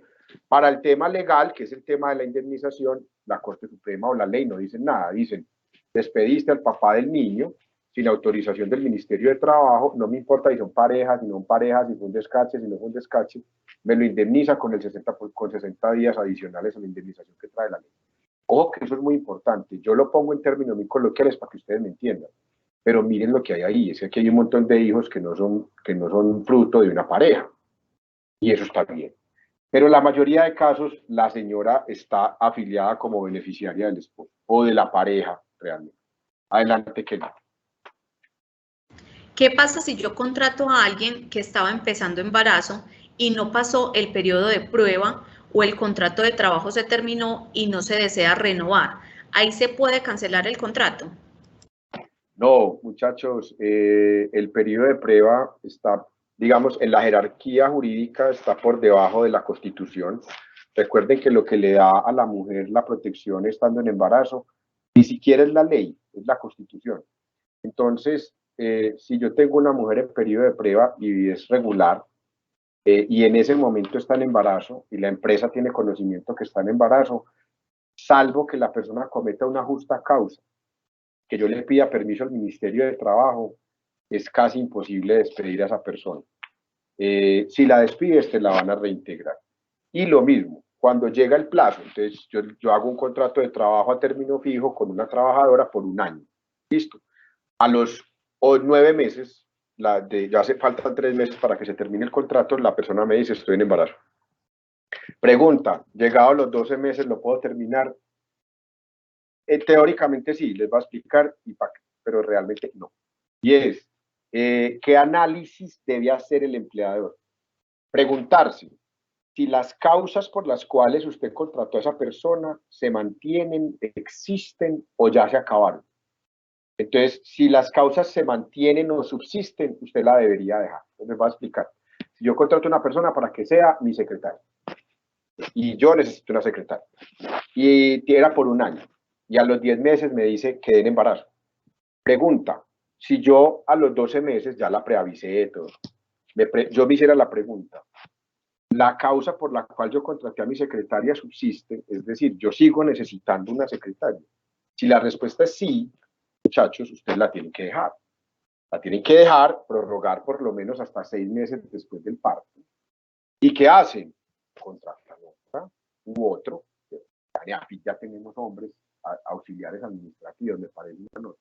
Dejemos de hablar siempre en esos términos tan sexistas. La dejas ahí y contratas a otra persona y le pides, y acuérdate que tu EPS te va a pagar las 18 semanas de licencia de maternidad, etc. Y ya después de la licencia, esa persona vuelve y tú ya terminas el contrato con la persona que contrataste para reemplazarla.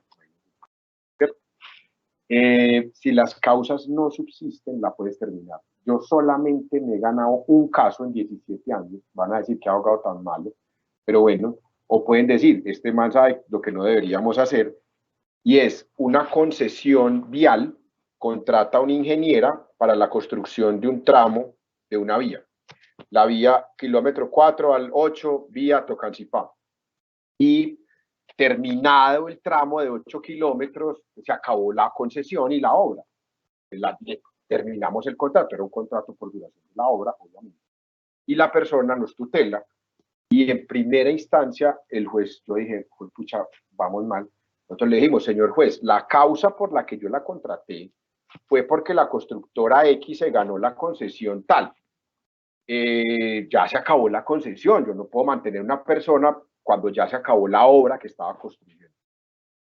En primera instancia perdimos, el juez dice, en Bogotá, dice, si la empresa todavía funciona y tiene otras obras, pues póngala en otra obra. Entonces yo le decía al juez, obviamente me pegó un regaño. Entonces, si yo tengo una obra en Arauca, que se vaya a vivir a Arauca la señora.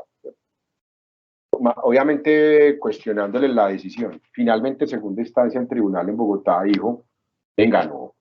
Una cosa es que la causa remota que llamamos en derecho es la empresa existe, tiene muchos contratos, etcétera, pero eso no fue por lo que la empresa contrató a Camilo o a Camila. La empresa la contrató, fue para ejecutar la concesión vial, tal. Esa obra ya terminó, la puede desvincular. Es muy duro ganarse tutelas de reintegro de madres por el solo hecho de que ya el plazo se acabó.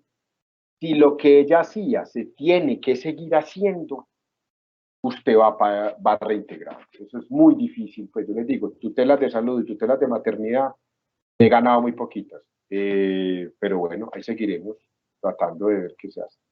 Dale. Si la mamá quiere sacar la licencia de maternidad tiempo parcial después de la semana 13, ¿igual tiene derecho a su hora de lactancia después de la semana 18 o cómo se manejaría? Buenísimo, me encantó. Así es. Respuesta, sí, no tengo que decir nada más. Acuérdense que después de la licencia de maternidad, después de la 12, a partir de la 13, si ella saca la licencia de maternidad parcial, entonces casi que no trabajaría 4 horas, sino 3, para hacerme entender. La lactancia es 1 hora al día, para llegar tarde o entrar temprano, o salir temprano. Entonces, si yo digo, voy a sacar la tarde de licencia de maternidad, pero además hasta los 6 meses después del parto tengo 1 hora gratis diaria. Esa hora se la voy a raspar, a motilar a mis 4 horas de jornada.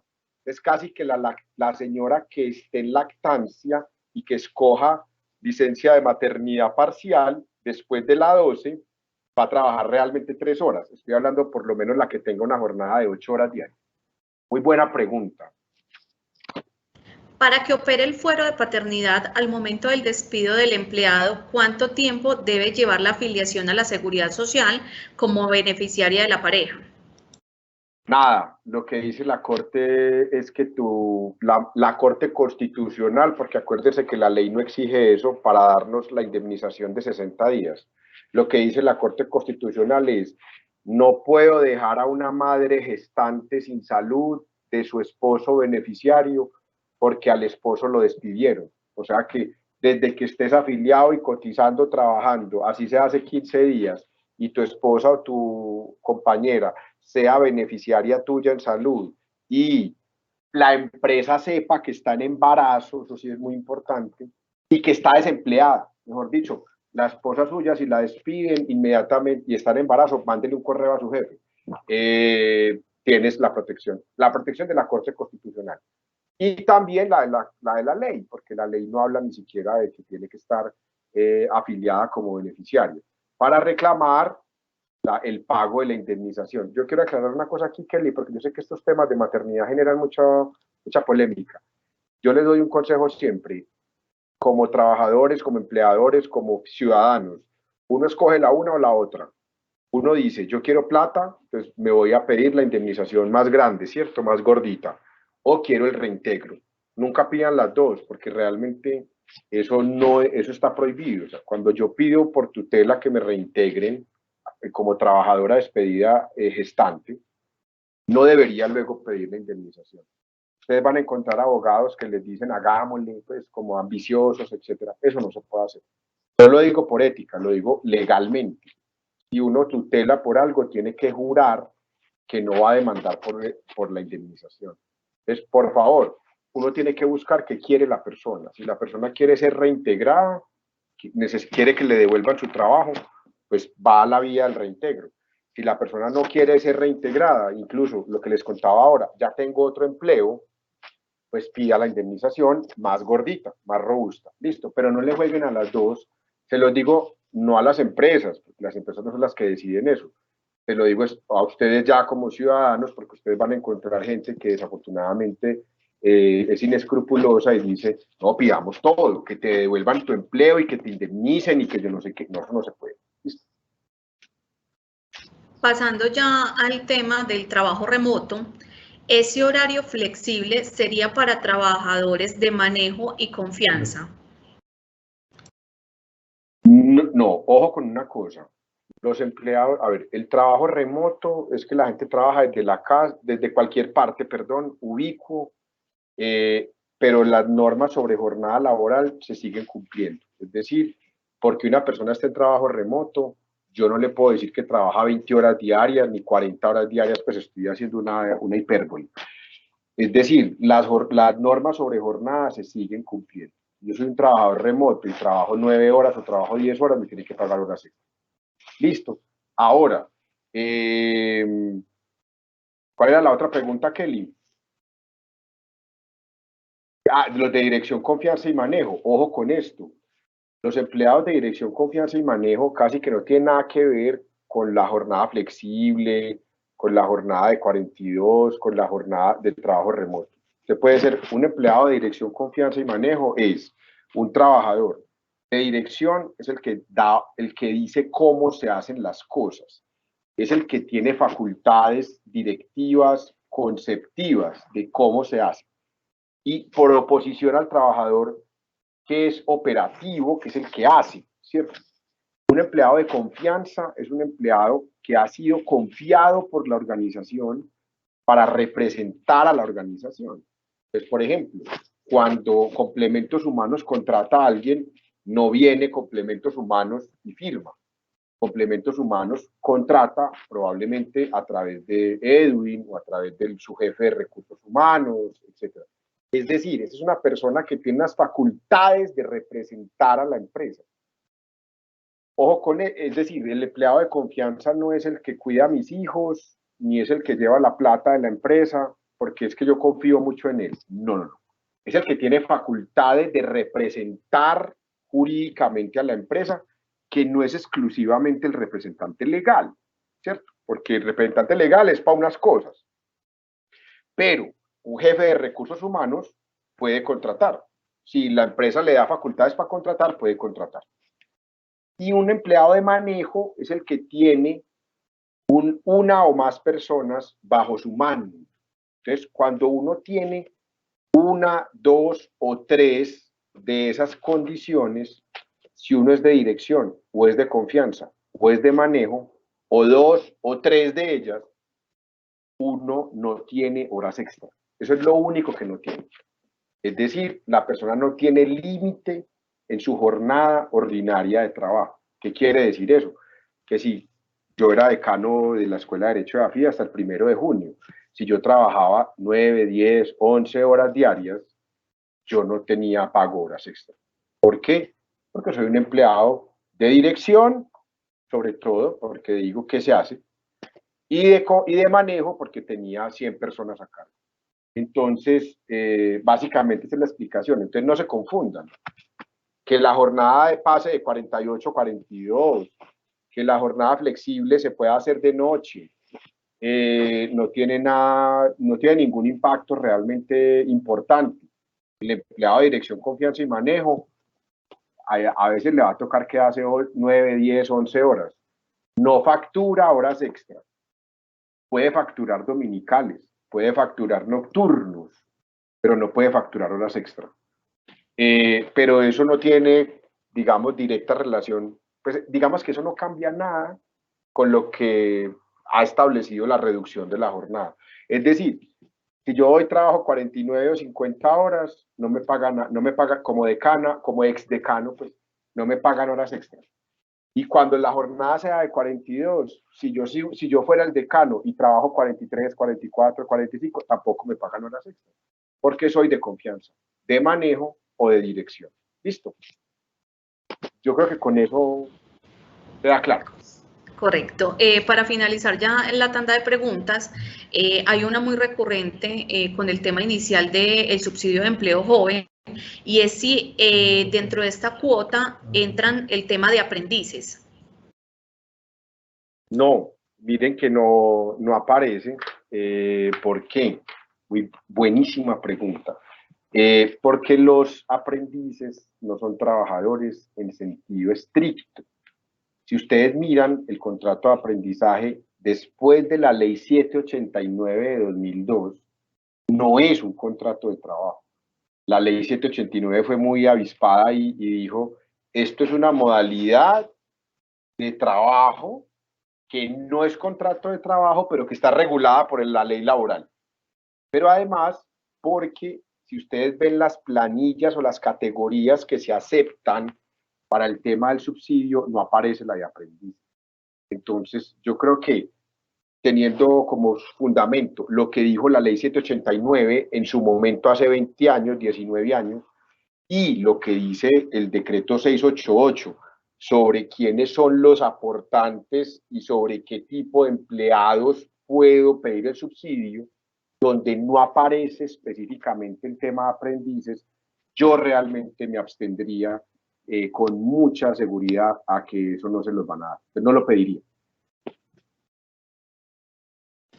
Bueno, Camilo, muchas gracias por este espacio, muchas gracias a todos nuestros asistentes por haber acudido a esta citación y a este espacio.